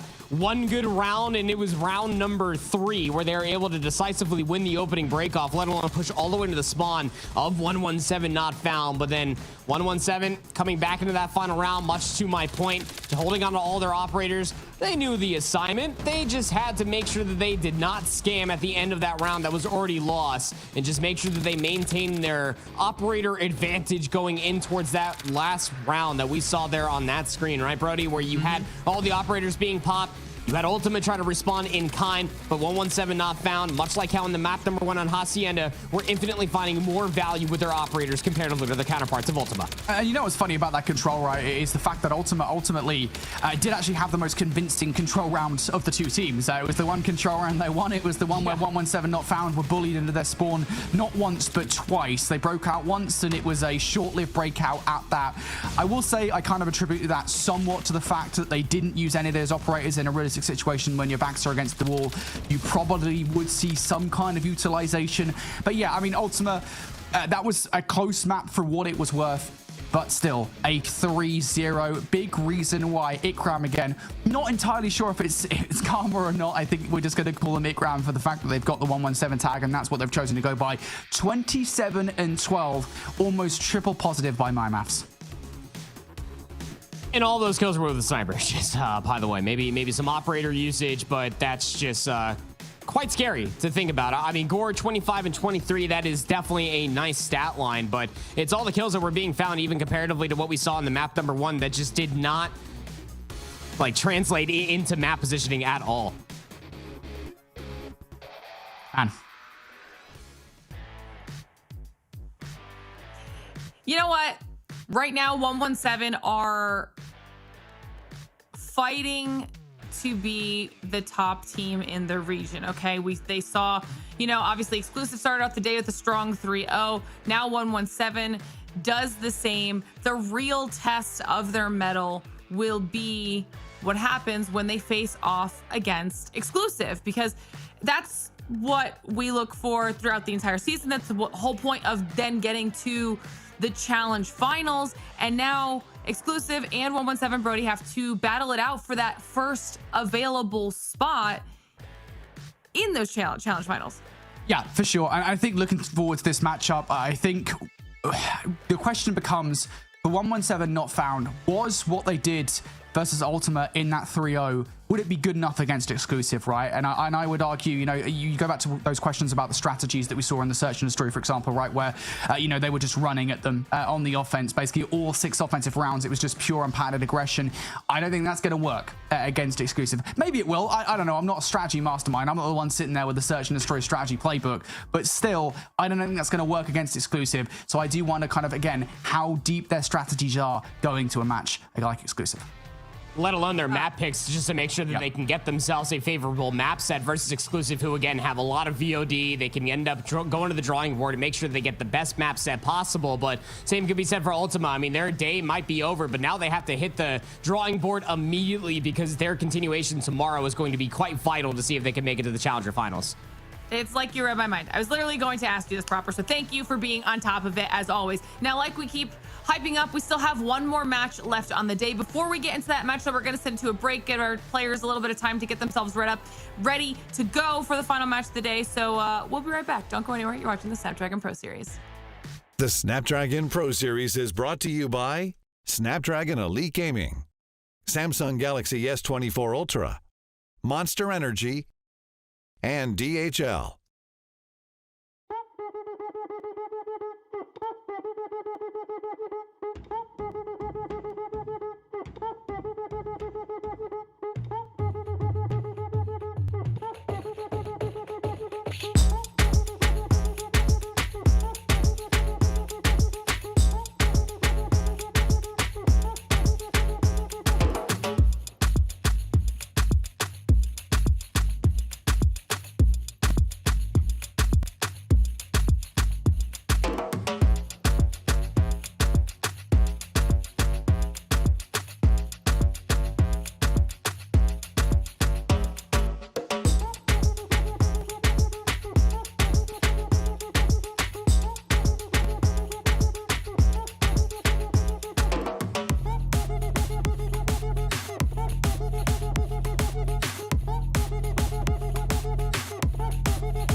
Looks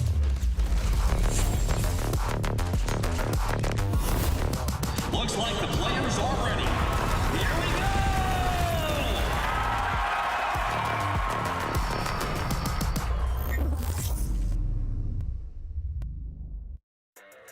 All right, everybody, welcome back. Thanks so much for hanging with us as we prepare to get into our third and final match of the first day of our challenge season here in EU for Call of Duty Mobile, which also means it will be the first team that will be clinching their spot in our challenge finals at the end of all of this. So this is going to be a big one. Right now, we've got the top team in the region in exclusive going up against 117, probably one of our top 3 teams, but exclusive just has been really ahead above the rest right now. So this is going to be an interesting way to kind of kick off our challenge season with our team starting to nail down those spots. Brody, let's start talking about this matchup here because we know who's playing. I think our picks probably are ready soon as well. So we can just dive into everything. Yeah, for sure. I mean, we've already got the picks. So, I mean, let's start right. Incredible. Yes, Lauren, that's incredible. You summoned us the picks. Love to see it. Right off the rip. We're already seeing it. And a Hackney Yard, which honestly, like this early on in the season, I'm not surprised per se to see a Hackney Yard pick coming out. I am surprised to see it being picked by exclusive. Maybe one of those things where it's just like, look, you know, we've got to put it in a series somewhere. Let's do it now while we've got kind of another chance to qualify if it goes wrong for us. You better start learning now. Yeah. That might be a map mode combination that is either going to be a hard veto versus the other top teams, or it's going to be one of your best. But hey, we still got the firing range, we still got the hacienda, so it feels like home here in this best of 5. I was not prepared to be this excited before we got into the match. You would be the only person that would see a Hackney Yard hardpoint and be like, yes! Yeah! I had a whole conversation before the show today about how this was the one new map addition that hadn't been picked. The other 2 new maps had been picked, and the swapped mode map combos had been selected, but not Hackney Yard. So we're going to get to see something new here in our first day of the challenge season, which will also be very exciting. And we'll see what exclusive could do with it. I like your theory here, Brody, that this could be the perfect opportunity to have a little bit of a testing ground. Yeah, it just feels right? I think early on in the season, you do see this, right? When you see like changes to the map pool, new maps coming through, just get them out early on where your matches are arguably less important so that, look, if it's a problem for us later on in the season, maybe we're not a Hackney Yard team, that's when we need to veto that thing in this process. I don't know if exclusive are going to be that kind of team, to be honest with you. Again, you know, if they are the team to beat here, they should be comfortable in this series regardless. All right, well, I think this, what's sure to be a really interesting match now, is ready to go. I haven't done it to you yet, so I'm going to do it to you on the toss. When you guys are talking about it, give me your predictions. Okay, bye. Have fun. No, we're just going to ignore that she said that. We're not doing the predictions. Look, honestly, I wouldn't know how to call this either way, Andy, just because of the fact that exclusive here, they come into this, and we haven't really seen much of them whatsoever. Not only did we literally not get to see their match earlier on today, even though we know it was a 3-0, but the one match we have got to see from them this season, it was the 1-3-0 versus Revenge. And what does that really tell us beyond team that we expect to absolutely throttle Team B did throttle Team B? I mean, like, there's nothing to take away there. This is going to be the first real test. This is going to be our first opportunity to see what we look to expect out of these teams. Yeah, Lauren, I know it's been a while since DreamHack, but you should understand, I don't do those predictions. That's just silly. I'm not a betting man, but you're definitely taking exclusive, though. Come on. Slam that over.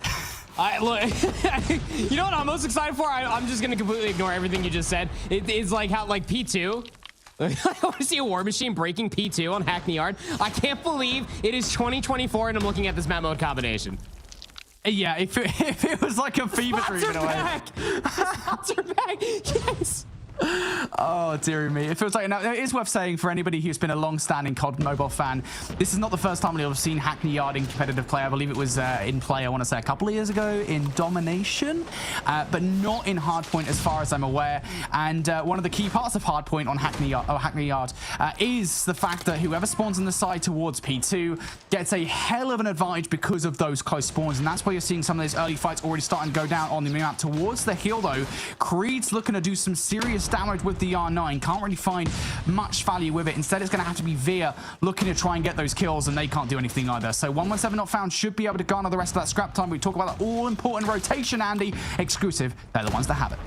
I was about to say, I mean, Slayer was over there by the blue fence for such a long time that you felt like that maybe it should enforce spawn mounts, and it did, but the numbers weren't that favorable until this moment of time. But again, from all those spawn outs, Neil can start assaulting over by the blue fence, but it is a spawn behind me, I spawn behind you type of situation, but the story still remains the same. Top P2 in the tire shop is being held by Exclusive. I guess the one benefit here to the team that's approaching the hard point from the outside is that they do get relatively close spawns towards the middle of the map, so they're not completely removed from the hill, and to be fair, they will win the vast majority of gunfights there as we see the pinstripe kill feed coming in towards effect. It is going to be Exclusive who hold for the moment. Spy was the last one inside for the back 30 seconds, and uncharacteristically here for Hackney Yard hardpoint, P2 does get broken. 117 not found. I mean, short of some kind of solid break coming through from Exclusive, and Caesar, he will definitely try with the first couple of kills here. Perhaps even number 3. Surely not. No, Grizz will not allow it. Fortunately enough for Caesar, Creed and Veer were there for the follow-up kills.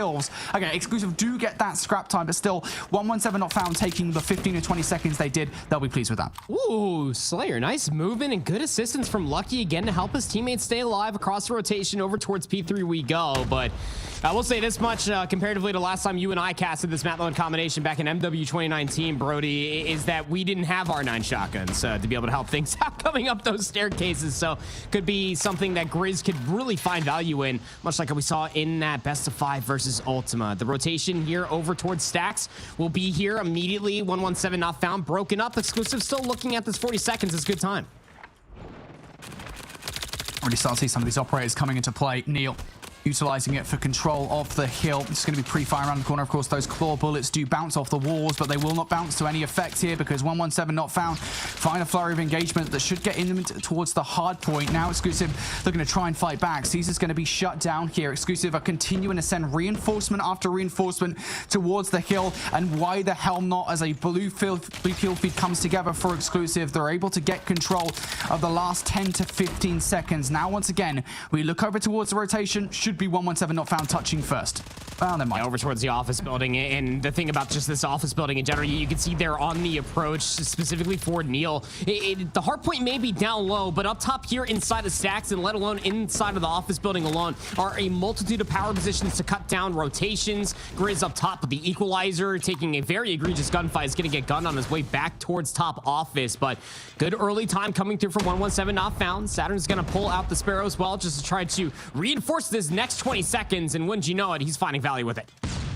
It's just so difficult here. Of course, the Sparrow's area of effect there for the explosions is relatively small, but it is big enough that it will cover basically every single doorway inside this hard point. So big reason why 117 not found are able to hold control early on. Now Exclusive looking to approach this one from a multitude of different angles. Neil will end up falling to Grizz inside, but traded on out. So Slayer now isolated. What damage can they do? Not able to hit any of their shots into towards either Spy nor Creed. Potential flank from Ikram, who will not find any more than just one kill. So Exclusive will look to break back through for the last 10 seconds here as we go towards the final kill of this rotation, and the Exclusive hit.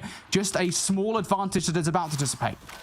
Yeah, very scrappy P3 and a really good P4 coming through from 117 not found. And this is everything that we were talking about on that Hacienda map 1 versus Ultima. Their operator usage is just absolutely sublime. Spy pulls out the operator, the Annihilator is immediately able to find one, but over towards P5 is where you might have to find value with it again. You still have the upstairs you got to be worried about. There was one player still lurking in the distance. It was Slayer, dealt with in kind. Close spawns coming through over by the useless building for Exclusive, looking to hold on and entrench themselves for this 40 seconds. This is big investment coming out from Exclusive. It was the Annihilator from Spy. Now it's going to be the Equalizers from Creed. They only find 2. Next up to bat is going to be the War Machine from Veer. All of this equating to early control from Exclusive. Veer not able to find much value whatsoever from that War Machine. And now 117 not found. No longer knocking at the door. They have kicked that thing down. They are in towards the kill here for the back 20 seconds. And my, oh my, what a close hard point this has been, Andy. Everything we could have asked from a Hackney Yard hard point, it has been given to us. 117 not found as we get into the second set of rotations here, Andy. Again, an ever so slight advantage. Yeah, candidly speaking, never asked for it, but I didn't know how much I missed it. 125 to 121 into the second set we go. And even at the back 15 seconds, you already saw 117 not found players trying to rotate over towards the blue picket fence, trying to get those spawns for P2. That's how important that money hill is. You'll see it time and time again the more we get into Hackney Yard. Grizz with another equalizer inside of P1. Oh, it's excruciatingly painful. Able to find himself up on 3. Will be traded out. Spawns will still be there for exclusive on the better side of the map, but it's 117 still accruing more time.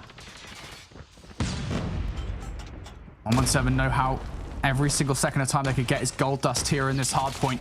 Lucky trying to fire some War Machine pellets, none of them really landing to great effect. Grizz towards the hard point itself is actually not just going to find a double. We'll make that a triple there with the R9. Has not been traded out as well, so gets a 4 for the back of the Hunter Killer drone. 117 not found here. Almost solely off the firepower. Grizz inside that hill are holding on towards that time, but just as quickly as you talk about it, exclusive should be good for the scrap. And now with the mid-map presence, they're forcing 117 not found to spawn out all the way across the map here, Andy, while they once again get control of the money kill that is P2. Still trailing by 21 seconds, but it might not matter because of the setup coming over towards P2. You already got players spawning in over by Useless for exclusive. No operators to speak of. You have one online for Saturns and one online for Slayer. Should they want to pull that bad boy out, might need it because they could be staring down a barrel of 60 seconds earned for exclusive. Yeah, these kills are everything. This is the thing. You have to have players outside the hard point, keeping these guys at bay. If not, the close spawns will be good for 117 not found. They're already trying to get on the left side of kill. Neil is there, though, to deal with it with a couple of kills. 117 not found. Try as they might to crack this egg, they cannot get it done. No yoke is coming out. Exclusive just continue to kick these guys down away from the kill. 25 seconds left, and you have to wonder, at what point is it even worth challenging when Spy is doing that? A 4-piece for them. Exclusive get basically a 460 off the hill, and this is why it is so damaging, because you end up giving streaks away to the other side more and more you put effort into that hard point. Damn, Spy. Feels good to see you on the screen again, big fella. 32 eliminations. And from the Predator missile, got all the information that everybody was trapped inside of the office building. A spawn out does occur for Neil, all the way back behind P5. So it's about holding the line through the middle of the map for the rest of the players who are exclusive, and 117 not found. Oh, they were late to recognize that Neil was pushing through back over towards P5, but it is a keep your head on a swivel of a situation. As soon as P3 pops, more operators available. Exclusive knocking down the door. Yeah, that could be a detrimental moment here in this game. 117 not found have held on to this game against exclusive by controlling these hills, by being so 50-50 with them being broken early on in this one. Is detrimental after what happened in that last one. Exclusive now no longer in for the time, though. 117 not found with those close spawns towards that back alley side. Will continue to send player after player towards the hill. We're going back and forth from player to player as well, looking for some kind of angle, some kind of player to watch while all this action goes down. Player number 4 sees is going to be the one we end up on as they look towards the rotation. And I think the headliner there in that hard point, Andy, is ultimately the 117 not found did not get the solid hold they wanted after what happened in the prior hard point. But you remember what happened on P4, the first set of hard points, and that was 117 not found. It's a hard point to accrue just about 60 points, and it was thanks to Grizz with the equalizer. Gets shut down. Slayer's got the gravity vortex cannon to try to shut down these narrow doorways and try to really isolate a lot of these players to come through the narrow choke points that are through these small doorways inside of P4. But the contest comes through. Operator still being popped. Saturn shut down. Exclusive trying to get back inside of the hill. Caesar's going to find 2 with the Sparrow. Neil's going to follow up with another one as well. This is a big investment coming out from both sides with the operators again.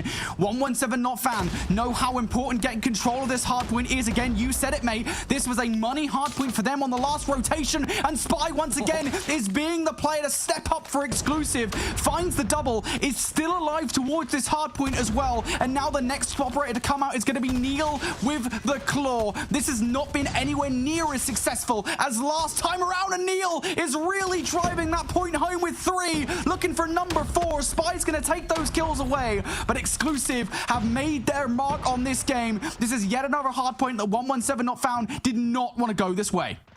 Rotation over towards New has 2 players here already for 117 not found, but look at Caesar just lying in wait up top. Neil trying to get through the front door. Spy's going to call on a Predator missile. Creed is also right there to clean up too. Oh, it's broken up before the hill even pops, and now you have operators to keep them at bay.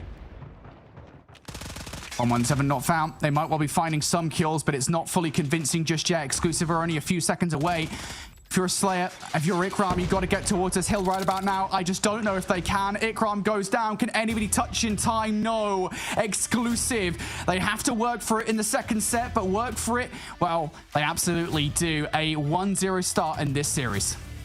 I mean, that is just a massive moment on two different hard points, specifically for that P2 that came through for exclusive. Again, for 117 not found at the end of P5 for that first set of hard points, we're immediately trying to play for the spawns. And through all the scrap and all the warfare, it was actually exclusive that came out on top, not only on the spawns, but also on the power positions as well, specifically for Spy, anchoring that cop car outside of useless.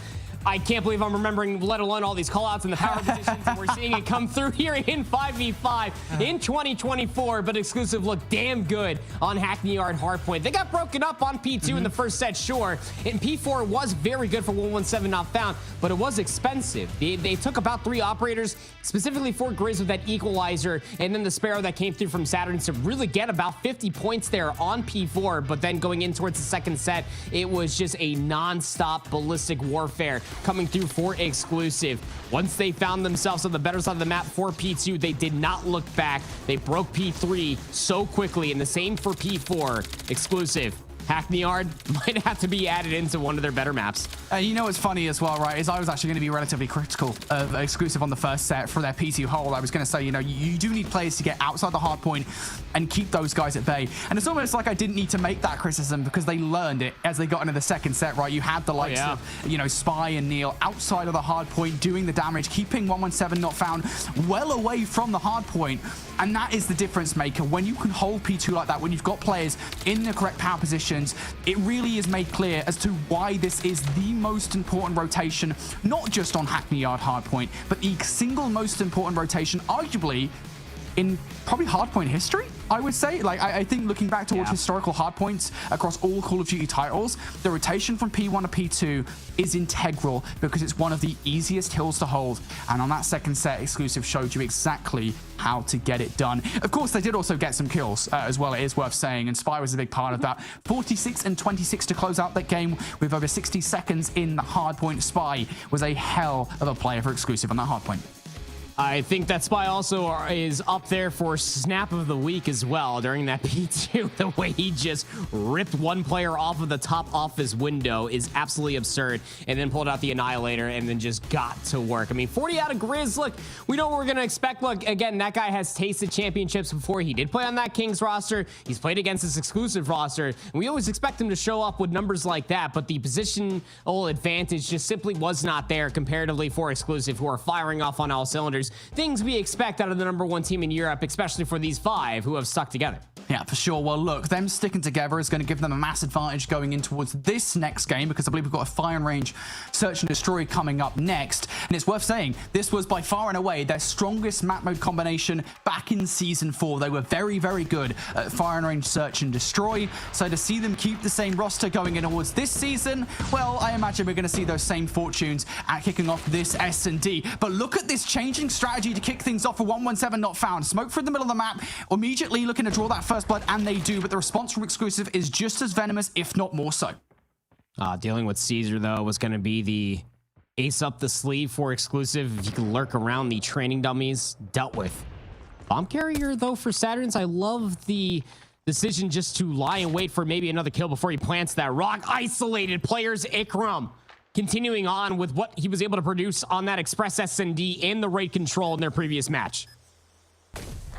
3 for 1 before. Lucky perfectly predicts the corner. And I tell you what, mate, that is a strategy rips right out of the playbook. Omniscient from the very first matchup again versus Kings Clan. It's something we saw them do early on to steal rounds away from Kings Clan back in that very first best of 5 back in Season 4. That sort of play, something you don't see that often, but it was definitely something they would do. So I'd imagine Saturn's and Lucky with the players to make that call. Now in towards this one. Same kind of strategy once again. Smoke going to be down for that initial first blood. Lucky's going to draw it, but there is going to be a trade coming through from Creed. Ooh, Caesar with the Odin just getting inside of a power position, trying to keep these players at bay. Again, this entire building is all paper mache. And in this 4v3s for exclusive, I love the discipline. Don't get over aggressive. Do not give any lives away. Things will slow down after the initial flurry of engagements. will make the situation even more advantageous here for Exclusive. 117 not found, forced to make a choice as to where they want to get the bomb down. I don't know if they really have much of a choice anymore. Satins is out of the play. It's all down to Slayer. And the Type 19 and the sniper rifle ready to go. Type 19 going to take that first engagement and does actually get tagged for the second. Slayer somehow converts this down to a 1 versus 2. Knows where the second players are coming from as well.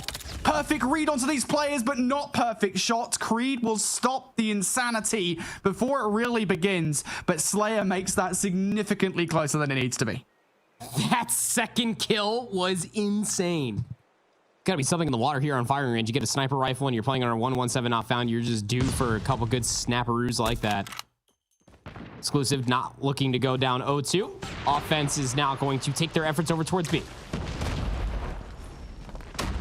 Look at this aggression coming out from Grizz. Not only using that R9 to get in towards the site, but pushing out of it as well. It's going to force Exclusive to take more time for this inevitable retake as the bomb does go down. Nice nade in towards the site, but there you go. You're seeing that effectiveness from Grizz. The second one comes through. It's Satins that picks up the kill. It doesn't matter. Via, have fun with this one, mate, because you are not getting back in that site. I mean, what else do you want to say? It's just Grizz, baby. That guy, if you get the rest of the team in a position that Grizz can go unnoticed to get inside of tin like that, absurd. Just jumping out, looking for an RK off the top ropes. Big second round and a half for themselves for 117 not found. Again, just looking for this first blood via the scopes one more time, not getting aggressive through Banana. And it's caused a considerable amount of doubt for Exclusive on where this hit might be coming from because they haven't really found much of information. Yeah, I think 117 not found. They've thrown a few different strategies at Exclusive early on in this search and destroy. This one is significantly more passive. Just waiting for some kind of information from Exclusive. I don't know if Exclusive are going to give it to him. Just about to be at 60 seconds for this round, all 10 players alive. And yeah, I was about to ask, like, you almost feel like the onus has to come down to Grizz to try to be the tip of the spear, but it comes through in 2 quick kills for Exclusive. Oh, there is a nice trade from Ikram. So this does go down to a 3 versus 4 at least, but still, you have to imagine there has to be some kind of individual heroics here with 50 seconds on the clock to make happen. Oh, Ikram spots out Veer, but just spends a little bit too long scoping in on him. And now for the last remaining players here for 117 not found. Again, we need to see these individual heroics coming out from these players. Satins does actually take Neil down, but again, the numbers work in favor of Exclusive. That's what happens there when you've got them to work with. Slayer, 1 versus 3, down to a 1 versus 2. Has already whipped the player ahead of one player, but the bomb being out of his grasp is a problem. 20 seconds. Got to make something magical happen. And again, this is what we expect out of Exclusive. Veer, Spy, doubled up together through jungle. They're going to allow Slayer to try to make the winning play, which is trying to collect that bomb and get that bomb planted, but a little bit too wise. Spy is trying to get through the training dummies to stop this play today. I don't even know if the bomb's going to go down. Yeah, it won't. Spy will not let that happen. So yeah, big round from Exclusive. And I think a great response from the changing of the play from 117 not found, trying to play that one more passive. Exclusive, again, not the kind of roster we talked about this to just get hyper aggressive, stupidly so. They're not going to do that. Any adaptations come all the way through. Nades over the top ceremoniously, but looks to be a little bit more forward approach over towards A. And while Exclusive do have players in a position to try to stop this, but Caesar immediately blooded. Tin controls here for Grizz. Caesar was trying to counteract what 117 not found had been doing by getting towards a 4 position before 117 not found could get there. But Grizz is going to win that race and wins the fight as well. Through the bomb site, though, Neil's going to take Satins down. Not before the bomb is planted. So 4 versus 4 we go. Trades towards the middle of the map. Now a 3 versus 3. Exclusive trying desperately to get in towards the site. It's a flurry of kills. Ultimately, is it going to favor 117 not found? Yes, it will. They've got the numbers towards the site. Slayer, big 1v1 here as Spy looks spot off the 1 versus 2. And he knows exactly where to look here in the final 1v1. Lucky has the perfect weapon over the top. They go, though, for the snipe. And 117 not found. Able to get that bomb down. Able to hold it. Just so close and yet so far away. Again, Type 19 versus the sniper that can go for jump peaks. Even the nade confirmed not on the bomb itself. So 1 round lead again comes through for 117. Opening breakoff is going to see immediate efforts inside of wood for Ikram, trying to work this first blood maybe versus Veer, who's been playing inside of American quite often, but Very patient this time around. R117 not found. Again, we saw this a few rounds ago. Did not go their way.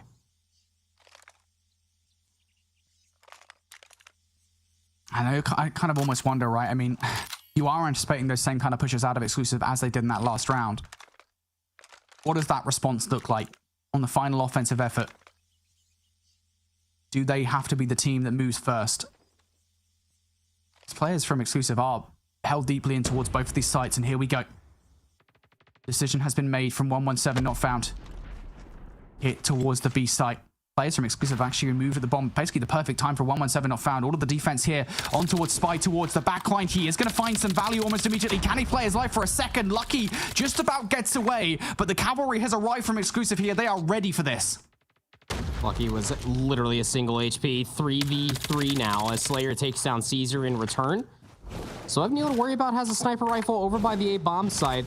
But you can look at the players on the map for 117 not found. And with 40 seconds remain, not only do they have to recover the bomb, but try to regroup and take one of these sites together.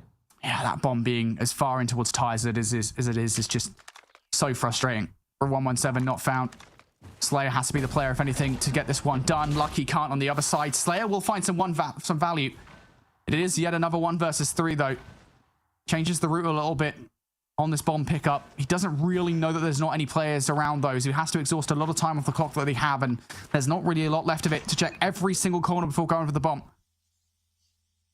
Is Neil just outside the range of that audio check? Yes, they are. Slayer again. Just going to use it to try and draw a player out. It will not. Bomb going down. Can Slayer get away is the question, because Spy should have seen him through the middle of the map. Will make the comp to Neil. Slayer gets away and gets away with the kill against Spy. Now a 1 versus 1. And you know where Neil is because you've already peeked him on that initial. There goes the engagement, and Slayer pulls off the 1 versus 3. Wow. I mean, you want to talk about a unwinnable situation. Slayer just turns it into a winnable one, just being able to isolate information and being able to isolate the players, let alone find the kills, catching some really good timing. We'll get up to 8 kills through 6 rounds. 4-2 half. Now it's exclusive's turn for the offense, looking to get aggro. Here we go. Kree's checking that corner as well, because it's what they tried to do in the prior defensive round. They don't check the player getting towards sight. Slayer's able to get away. Bloody murder. He finds 3 kills literally for 3. They were not watching that push whatsoever. Ikram finds number 4. And Neil is the player pushed furthest back. You know that because he's the sniper player for the roster. In the toilet you go, buddy. You might as well get yourself locked in there for a little bit.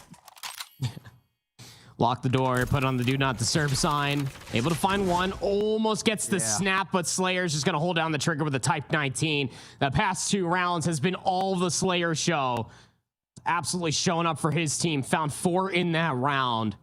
Insane scenes with the timing that he was able to get with nobody watching the push that he was able to manifest for himself. Now 117 not found, just 2 rounds away. 2 more defenses, and they'll be able to tie up the series, Brody. Phenomenal start from 117 not found. And it gets even better as well. Grizz is one of those players that will go aggressive when he needs to be and immediately takes full control over a wood. Finds a couple of kills, and yeah, he will lose his life for it, but you will take that trade all day long. Exclusive are slowly but surely turning the tide back in their favor of this round. They've brought this all the way down to a 2 versus 2. Gonna look to regroup with one another as well. Might just be a push all the way through jungle, you would think. I mean, you got Neil with the sniper, and nobody was pushing through over by A. The biggest issue is that you don't have any confirmation who's inside that mid building. Maybe there's somebody lurking inside of American. But your biggest benefactor here for exclusive in this 2v2 is you do have the game clock on your side. You have plenty of time to work this map and get the info. You're not watching A though, and that's the biggest problem here. Lucky is not positioned inside tin to do really anything about this A push. Saturn's, I mean, he can defend jungle, but you're not stopping this bomb going down over towards A. And when you do have to make this retake happen, you're not going to be together to get it done. Lucky's hoping for some kind of exit frag over the site. Spy through the bomb, looking for some AA. He finds it against Lucky. That's information. You know where some of this push is coming from now. Right over the top. Does it land? No, it does not. Spy is going to survive it almost perfectly. You know Lucky's going to have a sniper rifle. For these peaks, they do have to be brief. Here comes the push through the caravan as well from Saturn straight out towards the site. Saturn will find it. Now Neil on the other side. Now the 1v1. Sniper versus sniper. Lucky versus Neil. Lucky tries to bait the player out and actually finds the kill as well. Neil cannot hide from Lucky. Lucky is a master at pulling these kind of clutches up off on firing range. Oh, just a bit outside. So close for Neil. yet so far away. He had one shot, one opportunity, and he misses wide. And Lucky did not miss the one shot required to be able to get his team up to map point. Need a response here for exclusive, and the response might just be aggression. Nades over the top to get inside of B. Nade misses a little bit wide, so Saturn's remotely goes unscathed, but you should know that a player should still be back on this side inside the smoke. This is so difficult. Exclusive are going to win those trades off the bat here. But you haven't fully removed players from 117 not found on the side. Ikram just, again, makes things so difficult for exclusive here. And there's no immediate trade. Ikram gets away with murder. And he's ready for that second peek as well. We can see him via X-ray. Ikram, surprises Caesar there once again. Ikram has been so detrimental to exclusive. And again, Spy at the very least will find Grizz, but you're having to retreat all the way back here, and there are players from 117 pushed right up in your grill. Does Neil know? He has to know. Slayer's lurking outside of the bathrooms. His homie went inside of the John, and he will not be able to watch him exit. Spy will take him down 2v2. Now, Lucky and Ikram are very isolated from one another. Lucky's going to get pushed away from looking over at A. The second A will come through. Bomb will be planted. Ikram's very hot on the pinch. Yeah, but they got this retake working last time around, and yeah, it is a little bit different this time. Ikram in from behind. Big 1v1 against Neil. Oh, Ikram gets it done with a quick scope. And now Spy, the filling of a very nasty sandwich between both Lucky and Ikram. Ikram goes down, though. Now the 1v1. Lucky, once again, looking to win yet another crucial 1v1. Doesn't actually know that Spy's gone all the way back. It's anticipated the player towards the corner. Has no chance but to hop on the defuse, and Spy will not allow Lucky to win back-to-back 1 versus 1s. The search and destroy continues. Staying alive for exclusive. It was a very aggressive hit over towards B that time around. And yeah, I mean, Saturn's, the fact that he still goes 1 for 1 inside of the raid party of that smoke is insane, to say the least. This time it's going to be aggression over towards A. Look at all the nades just being thrown over. But the biggest issue is you got to try to get inside of tin. Grizz, you know he's lurking in there with a shotty. It's so annoying, isn't it? At the very least, Slayer has gone from this round, but you know that at any point Grizz could blow this play wide open. He is being pressured in towards Caravan, though. So the bomb's going down whether Grizz likes it or not. Grizz is instead looking for some exit frags, and the timing is horrendous for Grizz. Spy is able to escape their grasp. Still one man down here. 117 not found. Cannot find a way back in towards the site. There goes Satins. There goes Grizz in behind. Ikram has been spotted out and will find one kill. Elsewhere, Lucky finds another one as well. So this now goes down to a 2 versus 3 for 117 not found. But these kills will not go untraded. Ikram, 1 versus 3. 15 seconds on the clock. You've got to peek out towards these players. He's a phenomenal sniper. Is going to find the first and lasts a little bit longer than I expected. But still, again, exclusive, starting to adapt here to 117. One round out of time, and their biggest adaptation of everything just comes through from their post plan. Again, like, Neil will always be that player that is lurking all the way back showers and just waiting for anybody to try to push through, maybe for a flank, but nobody gets the confirmation that everything's coming from the front. He repositions through top wood and gets a nice angle to stop that push from happening. Still trailing by 2.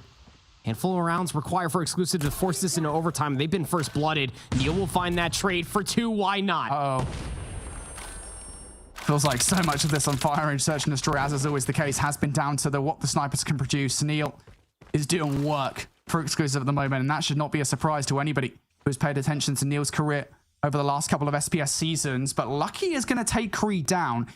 Key information as well going their way. Surely Neil finds some value here. Surely he does. No, Neil. No, Neil. Oh, no, Neil. Oh, it's a breakdown from Neil. He misses every single shot, and Ikram is going to punish him for it. Get that one of the top 5 fails right now.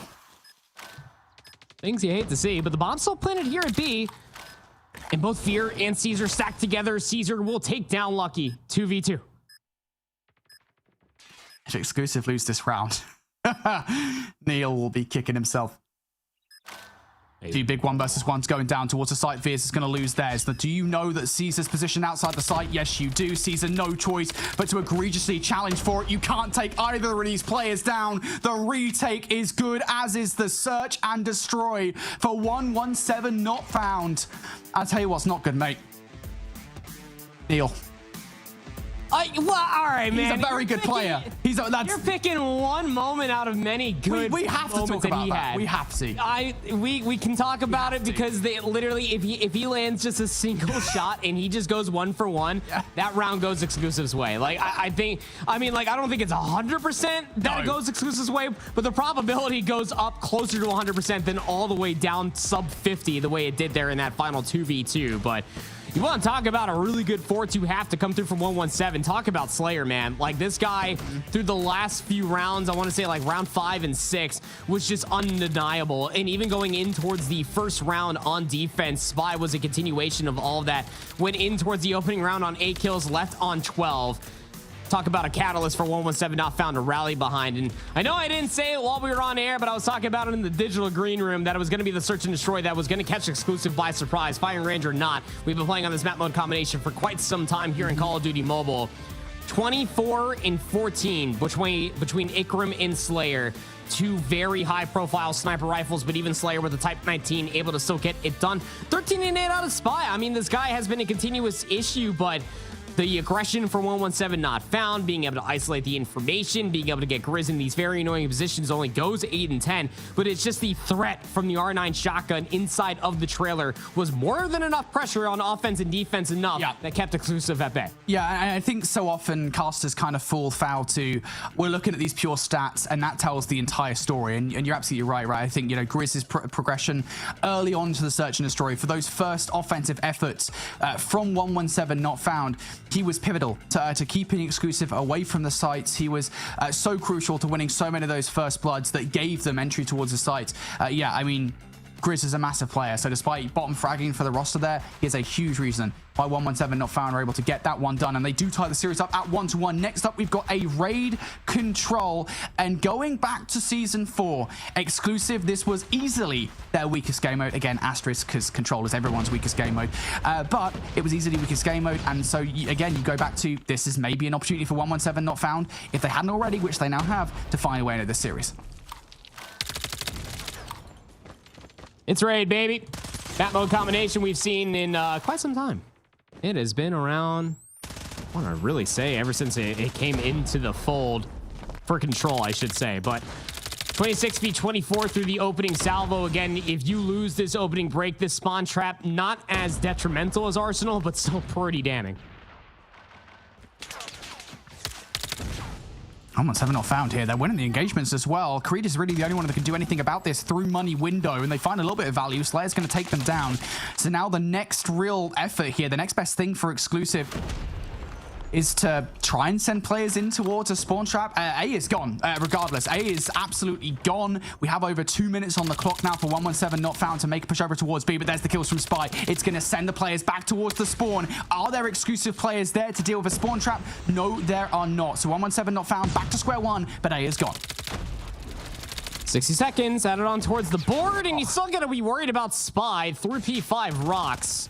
Able to double down, and it's good map positioning to have for yourself. I mean, you were able to get the more difficult of the 2 zones, but we've seen full ring holds before.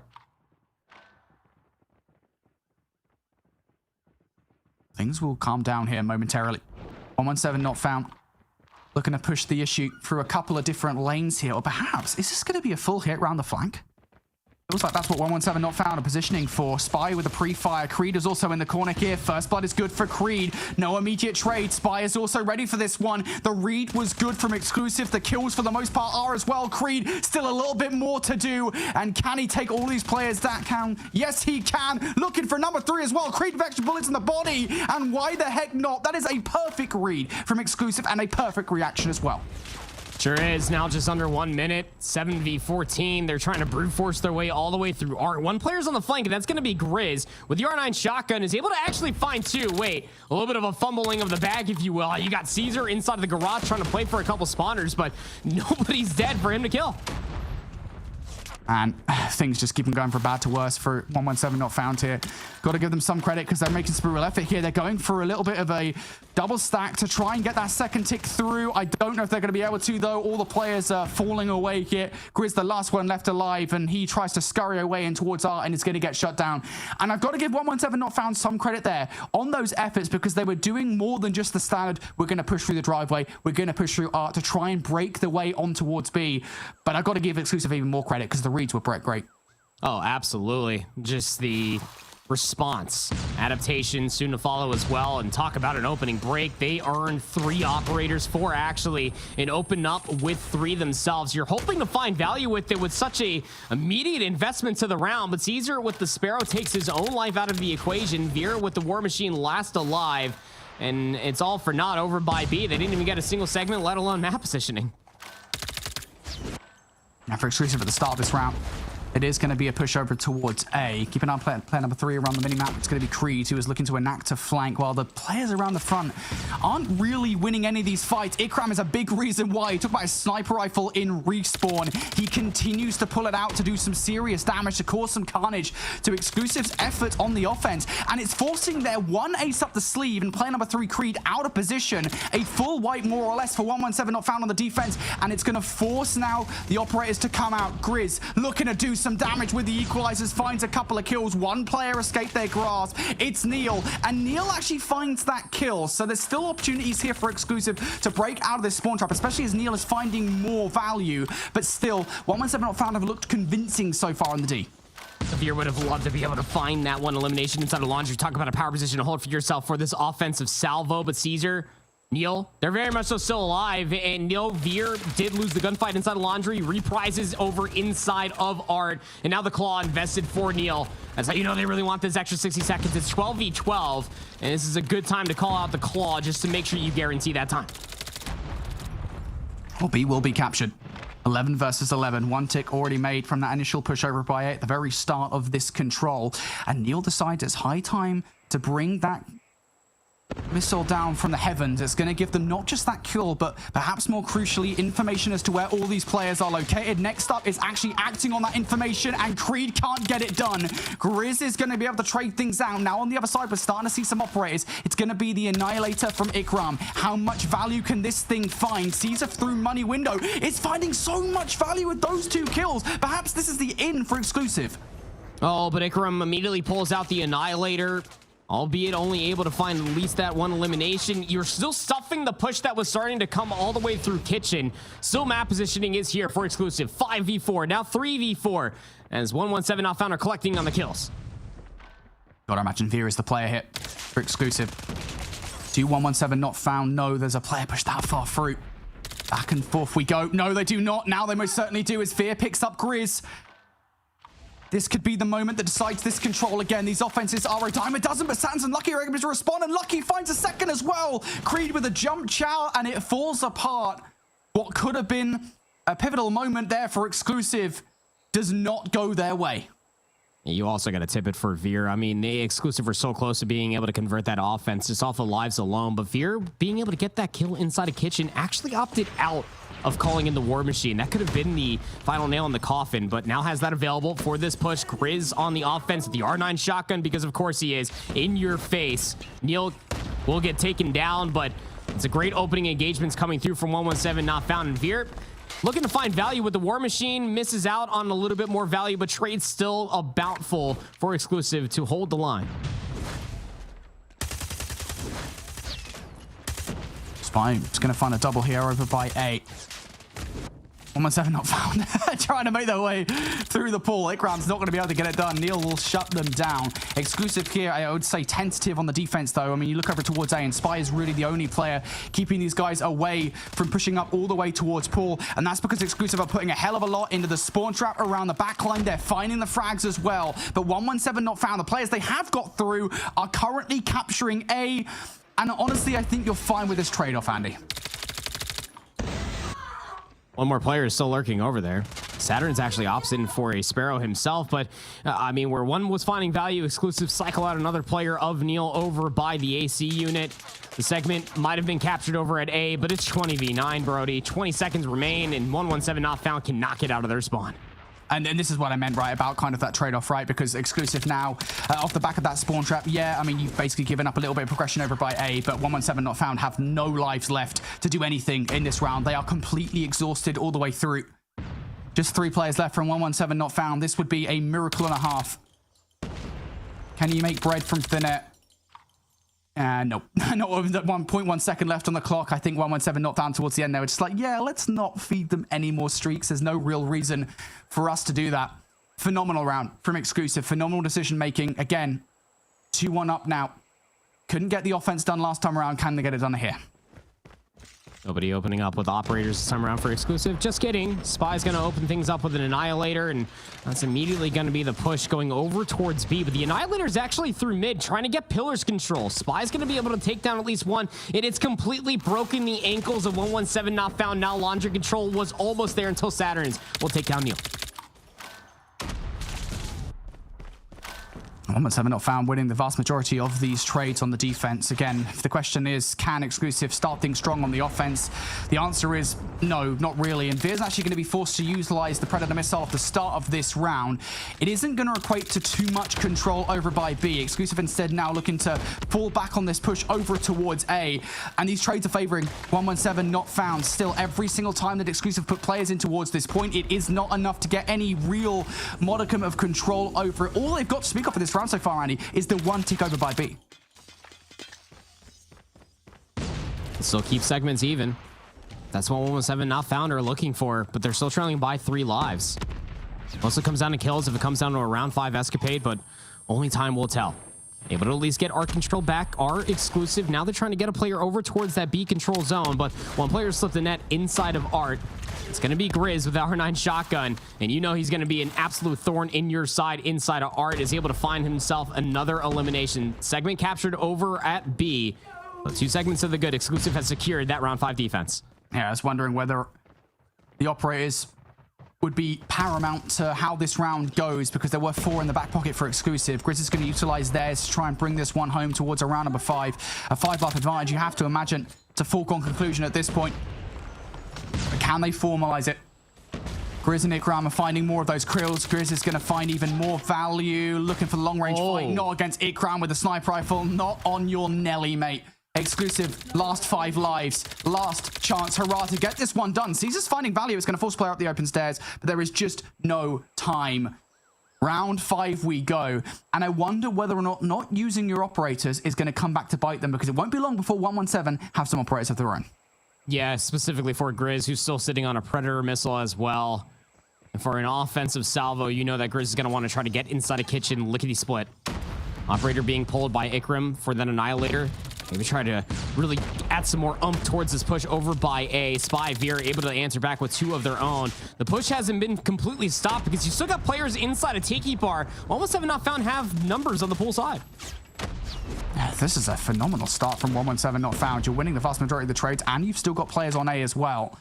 You've already forced 1 operator out of exclusive and hasn't really done all that much. 117 Not Found. It is at the very least a slow push over towards A. Grizz looks away, was much more preoccupied with players coming through the money window, and off the back of that, Creed is able to double up. So 117 Not Found momentarily removed from the control zone, but is it for a moment is the question, as Lucky dances back with a couple of kills of his own.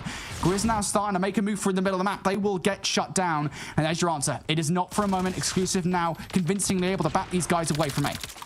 2 operators apiece coming through for 117 Not Found and exclusive. Second segment already captured over at B. Third being looked to be locked, and Neil just gives away his life. Not a good point to be doing that one, buddy, as you're already down in lives. 60 seconds added on towards the board. 2 minutes in total to try to work this map for 2 segments. That's a lot of time. That is a lot of time and a lot of opportunities to get this one done. Neil down for the count. There goes Creed as well. Last time around, 117 Not Found. They made the push in from behind. Maybe they're going to do it once again here, as the numbers are heavily in favor of 117. They have time to make this one work. Spy is now forced to utilize the Annihilator around the backline, though. Slayer is doubling up. Will not be able to make it a triple, and towards the front, Spy continues to find value with the Annihilator as well. Now 117 Not Found, utilizing some of their own operators. Lucky momentarily brings the War Machine out. It doesn't do anything, but towards the front of the point, Sands is finding these kills, the life advantage drained to just 4 now between these two teams. It's more than just trades. Exclusive need a convincing kill feed. Spy off of that Annihilator calls in the Predator missile as well, but Slayer Saturn's able to answer back with 2 of their own. Saturn's now has himself a Sparrow, and that could be the opening for V10. Down to last lives now. Neil out of the round, out of the game. Exclusive. You have to time this perfectly. You have to get this done as a squad. You have no other option. And there's the first couple of kills, but Lucky answers back with 2 of his own. Just down to Creed. Can they get anything done? No. 117 not found. Able to take the swing mode in the series. The control is theirs, as is the advantage. Swing that mode combination comes through for 117 not found. They put themselves in the driver's seat, not only for that control, but also the series. Oh, that is the most control I think we have ever controlled so far.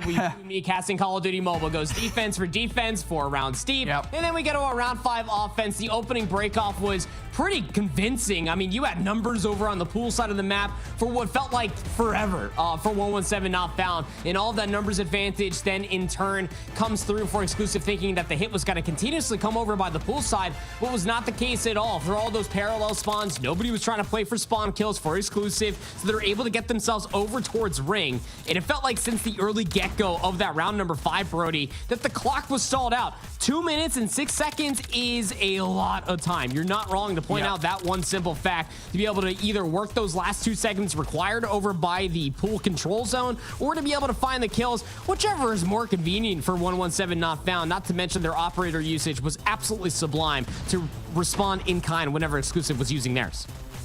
And I'm going to say, going back to that control, there's 2 key moments I feel like Exclusive that they let the control slip away from them. First of all, it's this round 2, right, where it came all the way down to what was, I think it was like a 3 versus 3 towards the end of the round. There is a real chance that Exclusive could have and arguably should have 3-0'd that control. And then, of course, that round number 4, and it's an interesting conversation point, right? Operator usage in control is something that I know when Bobby and I were casting last season, we often had that conversation of like, look, are these teams actually using their operators? And I think it was particularly a problem in European COD Mobile that the operator usage probably could have been better. I feel wholeheartedly that if Exclusive had full sent it there on that round number 4, with the 4 operators they had in the back pocket, obviously it's not a guarantee. It's never a guarantee, right? But I do feel pretty convincingly that they could have at least had a serious argument for putting a dent in the life advantage that they'd already pretty much built at the time, managing to get some tick progression on either of the offensive side. I mean, there's just a lot of different kind of opportunities there, but I feel like they did not grasp with the operators they had on side. And you could even go back for Exclusive in their opening offense, right? What did their opening offense look like? It was 3 operators popped instantaneously to spawning into the round to try to push over towards the ring control zone. And what do they find?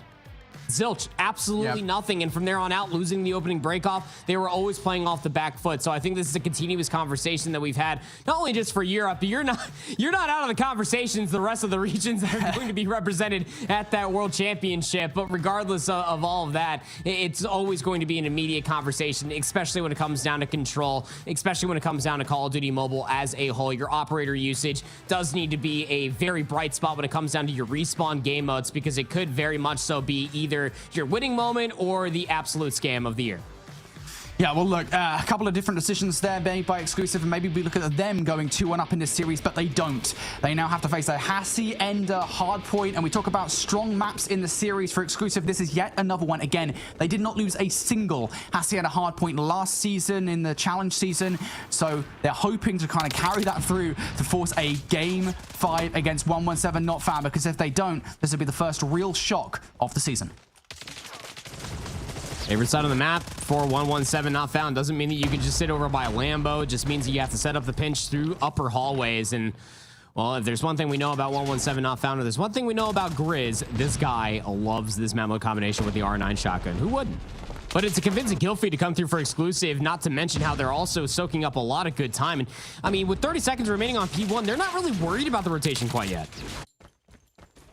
Yeah, yeah, you always have to be worried about the time on P1, right? Ultimately, there's just a lot of time to give away. You can very often find yourself preoccupied with that rotation towards P2 and give away a lot of time on P1. That is more or less what Exclusive are going to be doing here. They know how important breaking rotation over towards P2 can be, so they're basically full sending at it and sending the players off the respawn to deal with that scrap time over by P1. And they're being successful on both fronts right now, right? They're winning all of the crucial engagements. Grizz is the only one to say something about it towards the new hard point. He is going to get shut down by Veer. And there was actually a good contestation from Exclusive over by P1 as well. So great start from Exclusive on this rotation towards P2. But now you got to deal with threats on both sides of the kill. And those threats, I mean, they just melt away because of Spy. What? Oh, all right. So you remember the Hackney Yard map 1 when I was saying he had like snap of the week? I mean, we didn't necessarily see it, but I mean, those are 4 kills with the Type 19. I feel like that he worked for the first 2, but definitely got away with highway robbery for the last 2. 30 seconds remaining here at the Lambeau Hill, and 117 not found kind of forced just to try to force a square peg through a round hole. It doesn't go their way at all. That is a lot of time Exclusive gift for themselves off of the opening first 2 hills. Yeah, and it's kind of funny, right? Because of those close spawns towards the back line, generally speaking, you don't see teams kind of get this amount of time off P2. Here in COD Mobile, at least, you know, I know back in Black Ops 4, it was more common, I would say, for 460s to go down to one team, earn early control on Lamborghini Hardpoint, but not here in COD Mobile. So Exclusive here. Great start to their resurgence in this series to try and force a game 5 versus 117 not found, and they've got rotation towards new as well. Seeing the investment coming out from Exclusive, they are not messing around anymore. Veer's going to bring that Predator missile down to take Saturns out of the play. Creed is going to bring the equalizers into play as well to ensure that 117 not found are about as far away from this hill as they could possibly get. And here comes that back spawn read as well. Operators galore for Exclusive. The snowball effect is well and truly here to play. Spy gonna whiff that final 3 shot, because guess what? There's a backstop from Creed. 117 not found. At the very least, they do manage to break on through, but still, Exclusive a hell of a start to this game. I mean, talk about operator usage. Caesar even pulls out the Sparrow, gets immediately gunned, but 25 seconds are what you have to fight over for 117 not found. And I mean, they're forced to invest into it, right? I mean, Saturn's probably gonna want to look to hold on to the Sparrow for this upcoming rotation. But regardless, I mean, this is as good as a start as you could possibly ask for Exclusive. 96 to what is looking to be about 42. Plus, they already have players on the rotation. Luckily enough for 117 not found, they might have an open opportunity to try to work through the upper hallways and try to get over towards P4, where Veer is just waiting for the gunfights. Well, it's going to be Exclusive here. As you said, Veer is going to be the first player in towards this time. Good read on a potential player in from behind. Or has Slayer managed to sneak behind enemy lines and be a pesky presence? Decides not to have the trigger discipline in that moment. Shoot first, ask questions later. Slayer still managing to play his life relatively effectively as well. Neil was the player keeping these guys at bay off the back of the spawn. And the fact that Slayer is still alive here, finally going to get shut down, is pivotal for 117 not found, because it opens the door. And just as quickly as that door will open, Caesar will slam it shut with that Sparrow. Exclusive continue to have a very loud voice in the conversation. 117 not found, looking to desperately fighting through that time despite the equalizer investment coming out from Grizz. 117 not found. I mean, they are fighting for what, 20 seconds of scrap time here, Andy? They're investing for 20 seconds of scrap time as well. I mean, the War Machine gets popped by Lucky. You saw Grizz with the equalizer, comes up absolutely flat because Spy is just getting it done the old-fashioned way with the Type 19. 18 eliminations. Grizz might bite back with 2, but Creed will find the final laugh there at the end. It's one thing to have a whole hardpoint advantage going through an opening set, but Exclusive, talk about a dominating opening from 1 all the way to 3. They simply did not skip a beat at all. 117 not found. You got some explaining to do, and it's got to start here. They're just being outclassed in so many key rotations. Again, you talk about kind of, I guess, the back and forthness of Hassi and the hard point. That is a characteristic that we so often talk about in COD Mobile.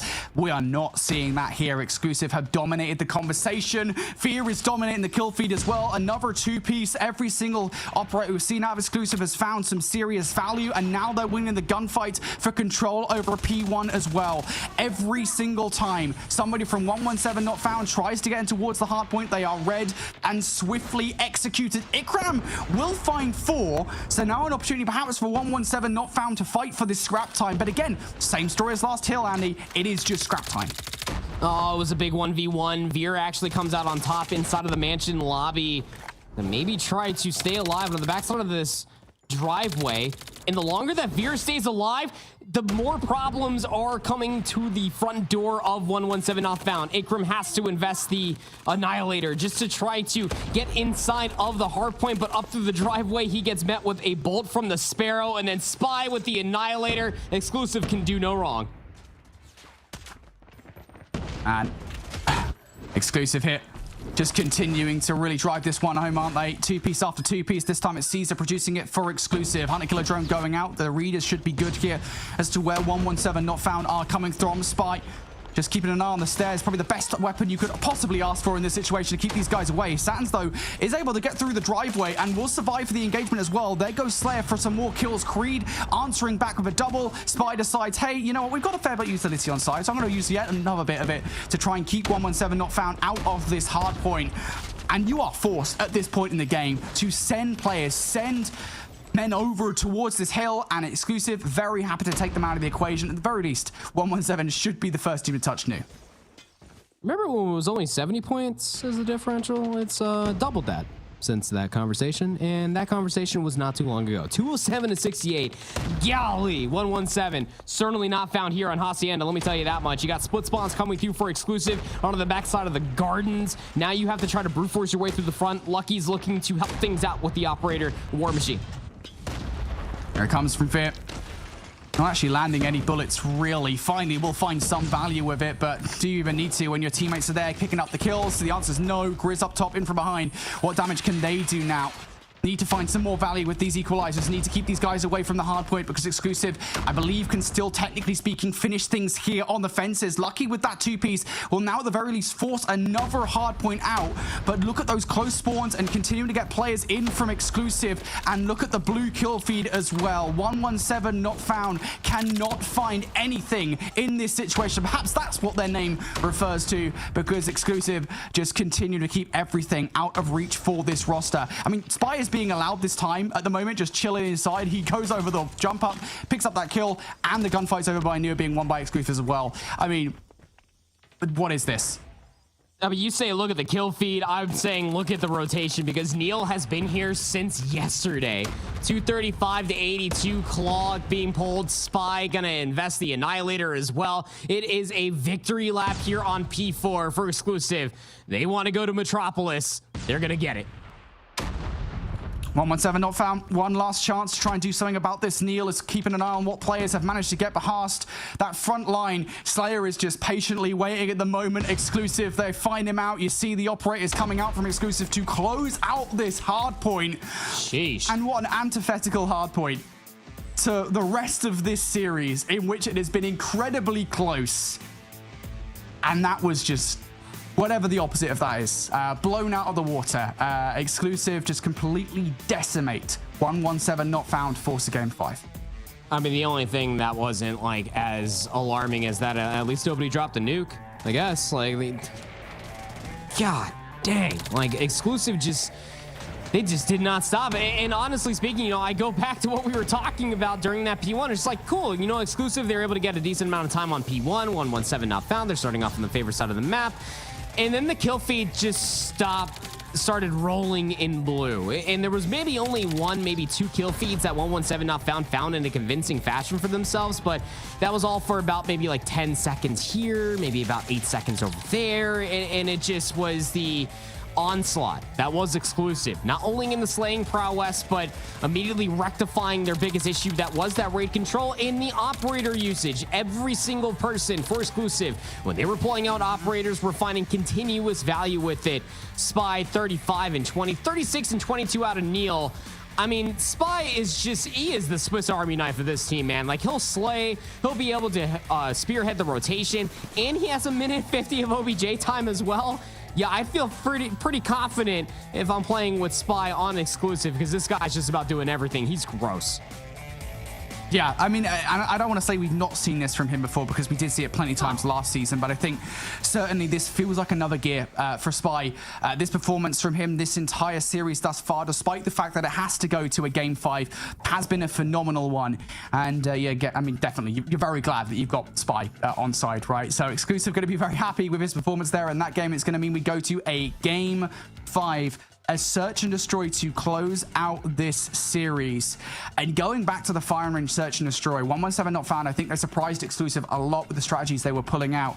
I think the question for me is, can they do the same thing here in this game 5? I don't know, because, I mean, takeoff comparatively to firing range, I mean, not everything is made out of paper mache, but you still have a lot of good opportunities to be able to find value with the sniper rifle, and I think that's what you're mostly looking at for 117 not found. There were so many different instances in the firing range search and destroy map number 2 that were so losable for 117 not found, but, you know, players were able to at least bring themselves back from the brinks of defeat, specifically for Slayer. I mean, there were so many different times where we saw Slayer being that second sniper rifle, even with the Type 19, in clutch situations and getting away with highway robbery. Takeoff, search and destroy in Call of Duty Mobile is going to be a lot of patience, a lot of waiting, not a whole lot of opportunity to get wildly aggressive, but I never want to put it past either of these two teams that we have on our screen. Yeah, it does feel like it could be one of the longer search and destroy maps we have here in COD Mobile. Neil, though, does not want to waste any time drawing that first blood. Control of the lounge is everything, and Creed knows it right off the start. Venomous start from Exclusive, immediately leaving Lucky left alive in a 1 versus 5. Lucky's going to find the first, but yeah, not allowed any more than that. That's fast from Exclusive. And put that as reason number 1 why you don't get aggressive on the defense, trying to get inside of control like that. You're going to be running into SMGs and maybe even Grizz with that R9 shotgun, so who knows? Got to be very, very careful when you are trying to get aggressive inside of that control, but Exclusive deal with it quite wonderfully. It will strike first. Exclusive, again, they do have control of some of these power positions early on. Just if you're looking at Creed, again, you know that keeping control of lounge is everything. Exclusive waiting for some kind of aggression from 117 not found. It is not happening. I'll make some kind of move soon. All 10 players still alive. Takeoff, search, and destroy in a nutshell. Stun will come through, and I believe that did connect on the Saturns. But Creed, with the Fennec, not really liking the idea of pushing out towards this doorway. Just because the stun connected doesn't mean it's not going to be Grizz. Have to be very, very careful with where you are challenging in close quarters. You never know when an R9 shotgun might be lurking. Neil is just waiting so patiently for Grizz to make a move here. Oh my goodness me! Nerdy. That is a nerdy spot and a half. He has done his homework. There's the advantage that Exclusive were looking for, and now they want to press it as well. Grizz is forced away out of that power position. Exclusive starting to get a little bit more confident in this round, and they're following up on the kill. They're following up on it. They want Grizz dead, and indeed he will be. 5 versus 3 now for Exclusive. They don't have full control over the site yet. Ikram doing some serious damage. Player sitting in the middle of the corner. On the middle of the map, Sans was that player, and Neil's going to shut them down. There goes Ikram's control over the A site as well. So bomb's about to go down. Slayer has to pull off a hell of a retake. Oh, premature gunshots coming through. Gives away his positioning, and even if he starts pushing up a little bit further forward, Creed will be holding that cross. Late nade, Caesar for the challenge. Slayer is dead to rights. And again, I mean, that is just a first blood that almost feels that of a comparison of stepping on an anthill, because once that first blood came through, everybody scattered for 117 not found. And again, the aggression that they were trying to put together off of being first blooded, Exclusive had every single angle being watched. Looking for an answer here. Do they have one? Nope. No one's spying Creed start things strong like that. Ikram has been everything with the Tundra. We'll find the return fire that 117 not found wanted, but they haven't fully evened the odds. They are still one man down here, and they don't have players in key positions. I think they're pretty heavily reliant here on Slay and making some kind of play through the stadium. Can they do anything in this situation? Oh, those shots needed to be better from Slayer. Not going to result in a kill. They will finally find one, but again, the fact that they don't know where he is, they're able to trade it out. Again, they maintain that advantage. Lucky Ikram last 2 alive, and they're all the way to the backside of the lounge. So the A bomb site is relatively open, and Lucky and Ikram are going to opt in to try to take middle of the map, but on 2 separate efforts. Fear going to scout out the first player. It's going to completely push them away over towards the scaffolding. Trying to maybe push over towards B. Now they have the info on the last 2 players, and Ikram dead to rights. Lucky last alive, 1v3. He's going to line up one. Good start. Player's going to get the bomb down. Lucky will throw this nade over. It's not going to stop the bomb from being planted, but will it get a player off the back of it? No. I think it just tags Caesar. Not enough for the kill. So now you're looking for exit frags, and there are just way too many places to check here. So Lucky's going to have to scout. Making a lot of noise doing it too. Lucky now. Here we go. First chow. Does he spot out Neil? No, not looking in that direction whatsoever. Good effort from Lucky. At the very least, he's going to find one, but no more than that. There's not enough time for that push, especially with 25 seconds to clear all of control, let alone get over inside of the lounge for the bomb site. I mean, that's just wonderfully done there. And even in a 1v2 post plan, you got a sniper playing an off angle. You got your SMG player playing for the bomb check. 3 rounds immediately for exclusive, and 117 not found, trying to find a response, and the aggression just has not worked out. They're trying to get players in position specifically for Grizz to find value with the R9 shotgun here on defense. It's just not going their way. And it is so successful, I think, for teams to get players in towards the lounge, right? It is everything in so many of these different situations. Exclusive been able to exploit that time and time again. Oh, what a play coming out from Exclusive, baiting players out here and towards the middle of the map. They know how important taking Grizz down is, and that is exactly why Spy going to take Grizz out of the equation. Caesar is going to get traded out, though, so signs of life in 117 not found here. They bring this down to a 4 versus 4. Sniper in return for Ikram, takes down Spy. So bomb has now been dropped outside of the scaffolding, 3v3. We go back towards the stalemate. The Slayer is still lurking around the middle statue, or fountain, depending on what map of takeoff you're really thinking about. And Veer, I just gotta be able to recover the bomb for free? How? That's a bit of an error. Exclusive given a little bit more breathing room than I think the 117 not found would like. 117. Do at the very least have Lucky towards the back of A. But still, is that going to be enough to keep Exclusive away from the site? Time is very quickly running out in this round for them to make the first move. Slayer watching the cross is going to remove Creed from that situation. Now, Desperation's going to start to set in here on this 2 versus 3. Exclusive, again, have not taken Lucky out of that power position, and Lucky is about to go off. Finds the last couple of players. 117 not found. They're on the board. Yeah. Finally able to get that elusive round 1 win. It just comes through with being able to play the trades, being able to play these power positions, but Grizz has been suppressed. See in SND, Grizz with 0 kills, did not have that on my bingo card. 2 more rounds until we swap sides. Sniper rifle shots going across the board, but look at all the players for 117 not found playing all the backside of the A bomb side. They actually reel Grizz back just to try to play defense around the bomb sites. Change of tact here for Exclusive. Oh, Ikram is not letting it go. Not letting control of B go whatsoever. Oh, switches over towards the prize fighters for another kill. Will be the opportunity for Veer to get another round, but fortunately enough, the follow-up from 117 not found is good. Ikram with a sniper rifle. So good. I mean, the first was great, but then the slide chow for the second is just insanity. Gonna be feeling good now if you are 117 not found, playing all the way to the backside of takeoff defensively, but gonna get Grizz over by the scaffolding. This A push is gonna be coming through very, very quickly off the back of that nade.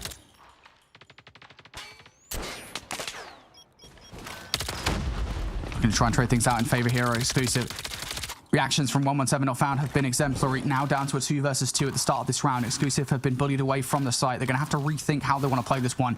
And it is a fast adaptation coming out from Exclusive here. They're just going to go for a little bit check that nobody from 117 not found has approached through stadium side. Slayer is just crossing the map, though. They have read how Exclusive are going to play this. This bomb still in the hands of Spy. Problem is what info do you possibly have on where Lucky and Slayer are located at, because they are just isolated and solely holding either one of these bomb sites. You feel like this mostly has to come down to Neil with the sniper just to maybe try to work this pick, but he's still lurking over by scaffolding, maybe try to look at this A bomb site. He's not getting a single lick of information.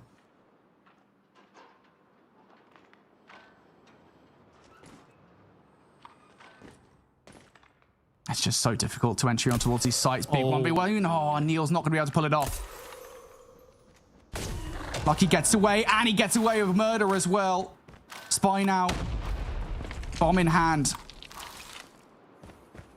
no choice but to try and aggressively trade things out. He spotted out Slayer, but I think he should be dead to Lucky here in this situation. No, Lucky actually going to go down. You know where Slayer is, and just tries to escape. Does not wait long enough for the Chow to come through.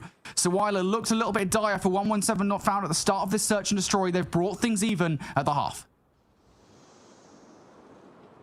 With how the first 3 rounds went, not believe that 117 not found finally understood you just have to give up the space and just wait for them to come into your crosshairs and act accordingly. So offense now for 117 not found. This is where aggression could absolutely pay off. I mean, look at player number 3 in blue. Grizz is pushed all the way up by the B bomb site. No support at all. Easiest first blood I've ever seen out of Neil, and turns it into a second. Yeah, Neil is not the kind of player to miss the sniper rifle. When he's given the opportunity, he will not throw it away. Sometimes. No, we didn't talk about it. We didn't talk about it earlier on. You're the one that said we needed to talk about it. Yeah, we needed to talk about it earlier on. We don't talk about it now. Okay. Yeah. Okay, all right. Well on the past. Neil most certainly wouldn't want us to. Satins, though, dwelling on the present. Crucial gunfight against Spy. Sniper presence, once again, has been everything. Veer is effectively the sole arbiter of what goes on over by A. Gonna have a lot to do. Caesar through the middle of the map. Does get shut down by Satins, so it is an important trade, but the number's still not in favor of 117 hit. No, certainly not. And the more time that you take, the more space that is yoinked away. Saturns will take down Veer, so now we're into a 2v2. Oh, the Spidey senses have to be tingling. Creed is just lurking up top stadium, and he's not going to expect for Saturns just to run up through stairs. What was a numbers advantage for exclusive has blown up in their face. Neil, 1v2. Oh, that tag is so horrendous. Not again. For Neil. Has to go for the check. Oh, misses the shot. No, Neil. The shots have been far from ideal, and Slayer's going to finish off what was just a horrendous sequence of events for Neil. Again, not quite as horrendous as the earlier one, but still not the normal Neil we're used to seeing. That's tough. You had everything going for yourself if you are exclusive, but a little bit of information comes through. 117 not found. Expect for a player to be flanking around. They isolate him, and now they have flipped the lead. 4 rounds on the bounce. And immediately turning that into control. Positioning for 117 not found, not to mention how they got first blood on a Neil.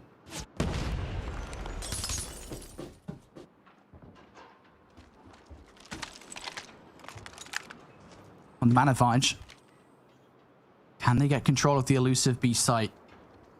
Again, you do need to get control of a few different power positions to make it happen. One of them is currently in control by Spy. What was that top stadium side? And another one is this. Creed going to go down. Satins and Grizz force their way in towards this area. Veer goes down. Spy, the last one left alive, will find a little bit of value, but no more than that. 117 not found. 5 rounds on the bounce. Uh-oh. Not good for exclusive. This is firing range all over again. 117 not found, though. Able to flip the lead. And they have been fishing out these first bloods. Exclusive.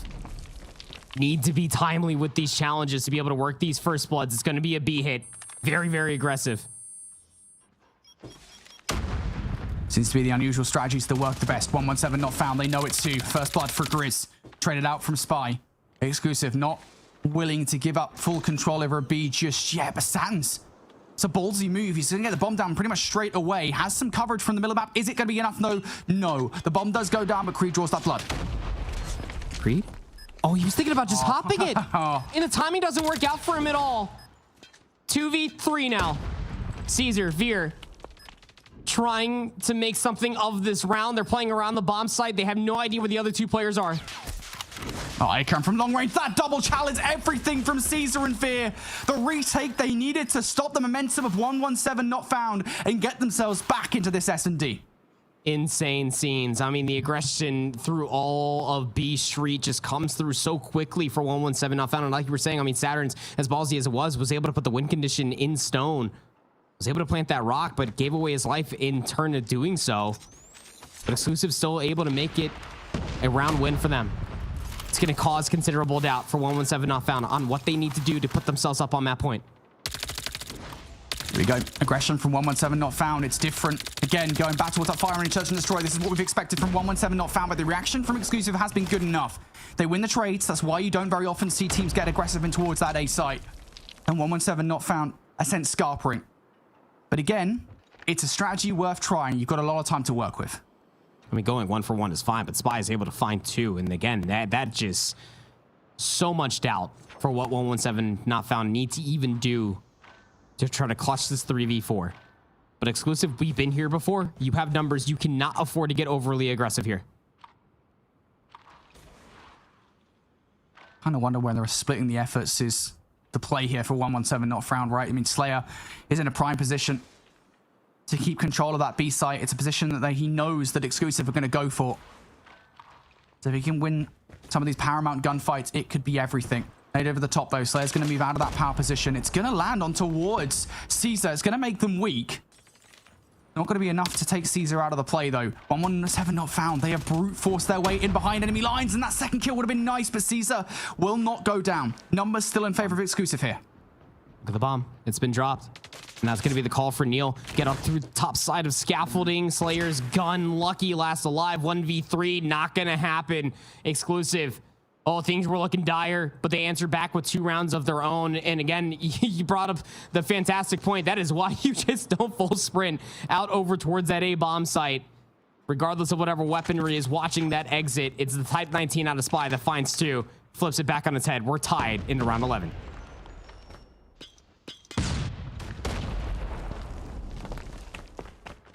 And immediately in this round, 117 not found. I've got a huge advantage from the opening utility. Neil out of the round. Exclusive. Again, they do have the advantage of the defense here. 117 not found. Have to chow them, but Spy goes down over by A now. That's going to put the defense so heavily in 117 not found's favor. Creed hit. This L trigger, or whatever the COD Mobile equivalent is everything to try and keep 117 away from this point. And he goes for the overchow. Ikram's going to take that all day long. 2v5. Now Veer needs the entire ace. 4 more quick scopes, maybe misses wide for the next one and the second as well. Not going to get another opportunity at Slayer for the reposition. Just going to get flanked. And 117 not found. They were down 0-3. They flip it back for a lead a second time. Now up on series point with challenge finals on the table. Can Exclusive force it into OT in such a crucial moment here in the map 5?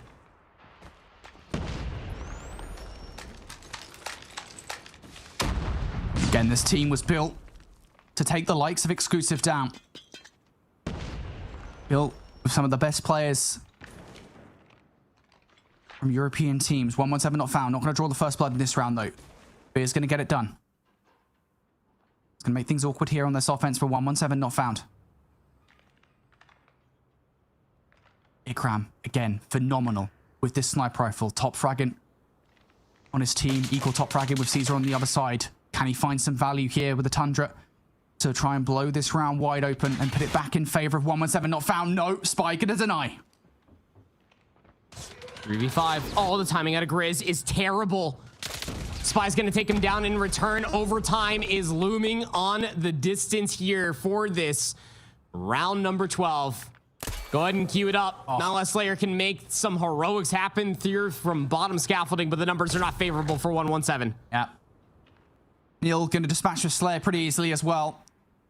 Sans 1 versus 4 to close out this search and destroy and book a place in challenge finals. Caesar not going to let that happen. Saturn's goes down. We go to overtime. Now it comes the time of everything that we have learned and seen through 12 rounds of search and destroy here on Takeoff. A lot of good sniper back and forths. Ikram, Neil, and even Veer with Lucky. Big first blood to have for themselves. That stops the offense dead in their tracks.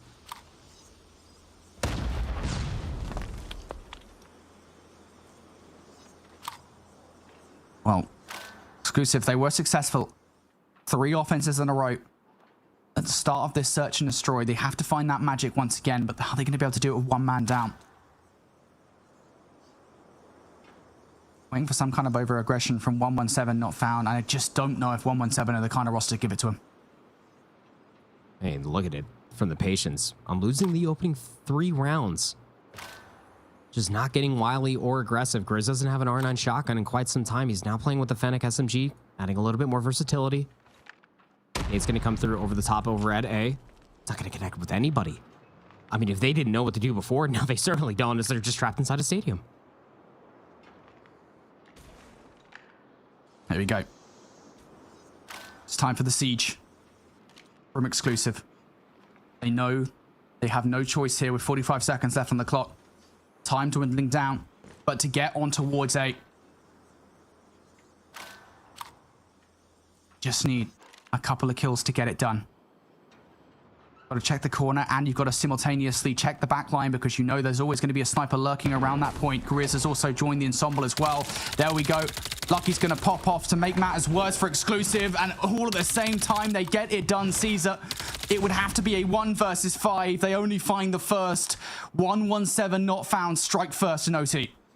Series point now for 117 not found, going back over towards the offense, who have found more value, honestly speaking, which is tough for me to say just off of playstyle alone, but 117 not found's adaptations have been absolutely sublime. Exclusive need this opening break off to be good. The opening snipes need to be there. Cannot afford to get first blooded.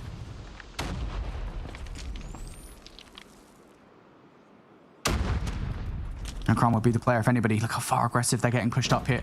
They know it's time to throw everything at the wall. Caesar's not going to expect that whatsoever. Ikram, could he have forced his way into playoffs? And Creed offers himself up on a platter. Ikram's going to take that all day long. Oh, it's gone from bad to worse. 3v5, and everybody's just trapped. I mean, has to be heroic play out of Neil. Yeah, has a sniper rifle, but he has to get all the way through the courtyard here in a post-play of 40 seconds. There's one. Neil finds a second. Able to bring this to a 3 versus 3. Fear's going to put the situation back in Exclusive's favor. Somehow the snipers have got this done. But it's still not over yet. Ikram, a superpower for 117 not found. Finds more kills as well. Ikram looking to get it done here, and what could be the final round this S&D? Now Spy versus Ikram. Spy for an egregious challenge. Gonna go for the defuse check to try and bring Ikram out of the play. Ikram just gonna shoulder this one all day long. Spy can't get it done. Ikram is gonna send 117 not found into challenge finals with a catastrophic play. I mean, that is just absolute heroic moment after heroic moment. I mean, first blood's being found constantly by the sniper rifles. If it's not going to be lucky, oh man, you best believe that you're going to have another player just step up and absolutely deliver on the goods for 117 not found. And honestly speaking, it's not always just the sniper plays, but it's overall just teamwork in general coming through from 117 not found. We talked about it for this team. They were built to take down one team in particular, and that was Exclusive. They did it. It took 5 maps, but man, was it a treacherous road. They had to absolutely steal a respawn. Certainly wasn't going to be the Hacienda map 4, but they get the job done on the raid control to force it into a takeoff, search, and destroy, where the snipers come out to play. And even in those final moments, I literally called that Neil had to step up and have a massive Herculean moment for himself. He found the 2 kills, but everybody else was right there for 117 not found to play the trade game and make sure Exclusive are knocked down to the lower bracket. They will not see Challengers Finals quite yet. And what is it with the start of these European challenge seasons? I know last time around it didn't happen all the way through, right? But of course, last season was kicked off between Omniscient and King's Clan. This season, it's 117 not found and Exclusive to kick off. What a beautiful first day. What a beautiful first day of European challenge season. Damn. Yeah, I think everybody might have underestimated 117 just a little bit today, and by no means am I concerned about Exclusive's ability to make their way through to the challenge finals, but I think they have their work cut out for them now. I think 117 probably surprised even Exclusive, and they weren't prepared for 117 to bring to the table what they did.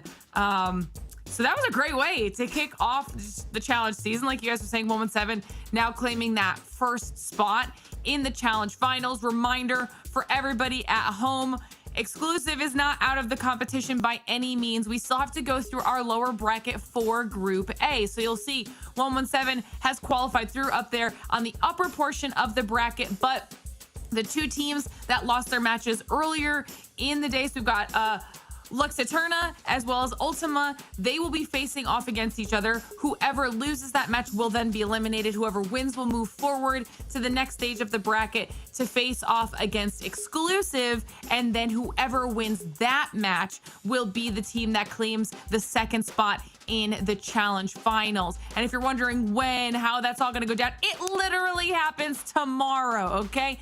Back here, we'll be kicking off the day with Lux Eterna versus Ultima, of course, for that lower bracket round. And then whoever wins will face off against the Indomitable Exclusive. However, maybe not so Indomitable anymore here, Brody.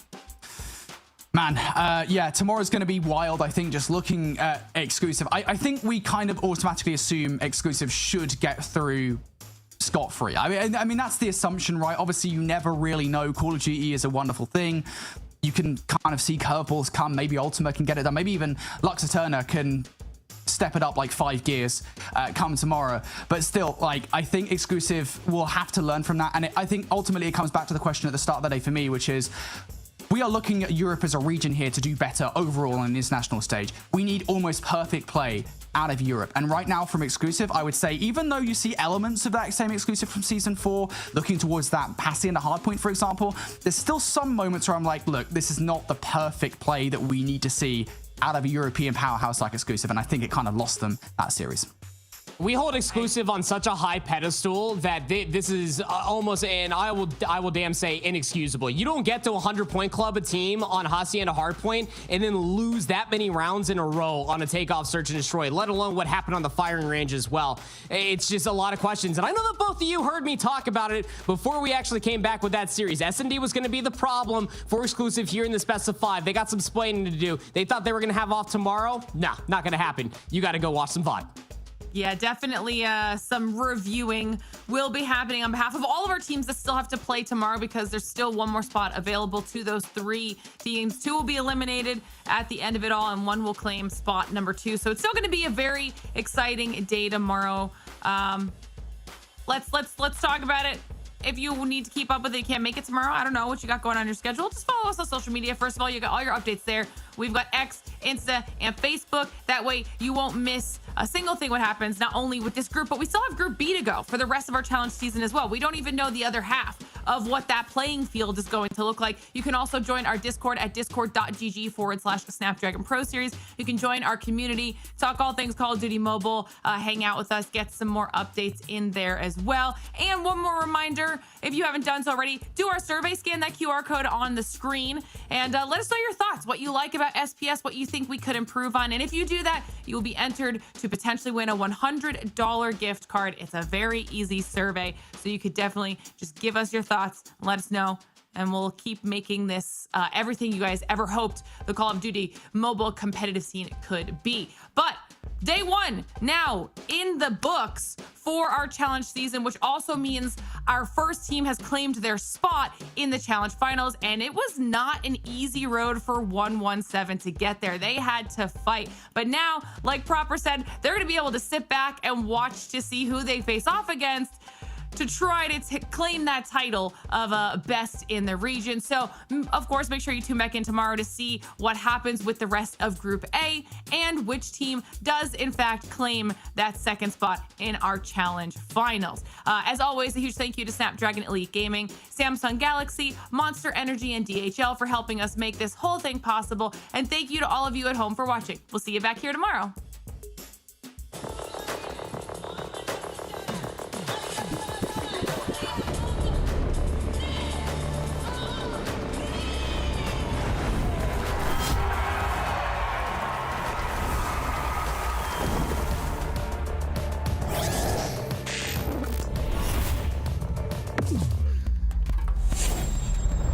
Let the weak melt away! Killing spree! Call of Duty, let's take the kill back.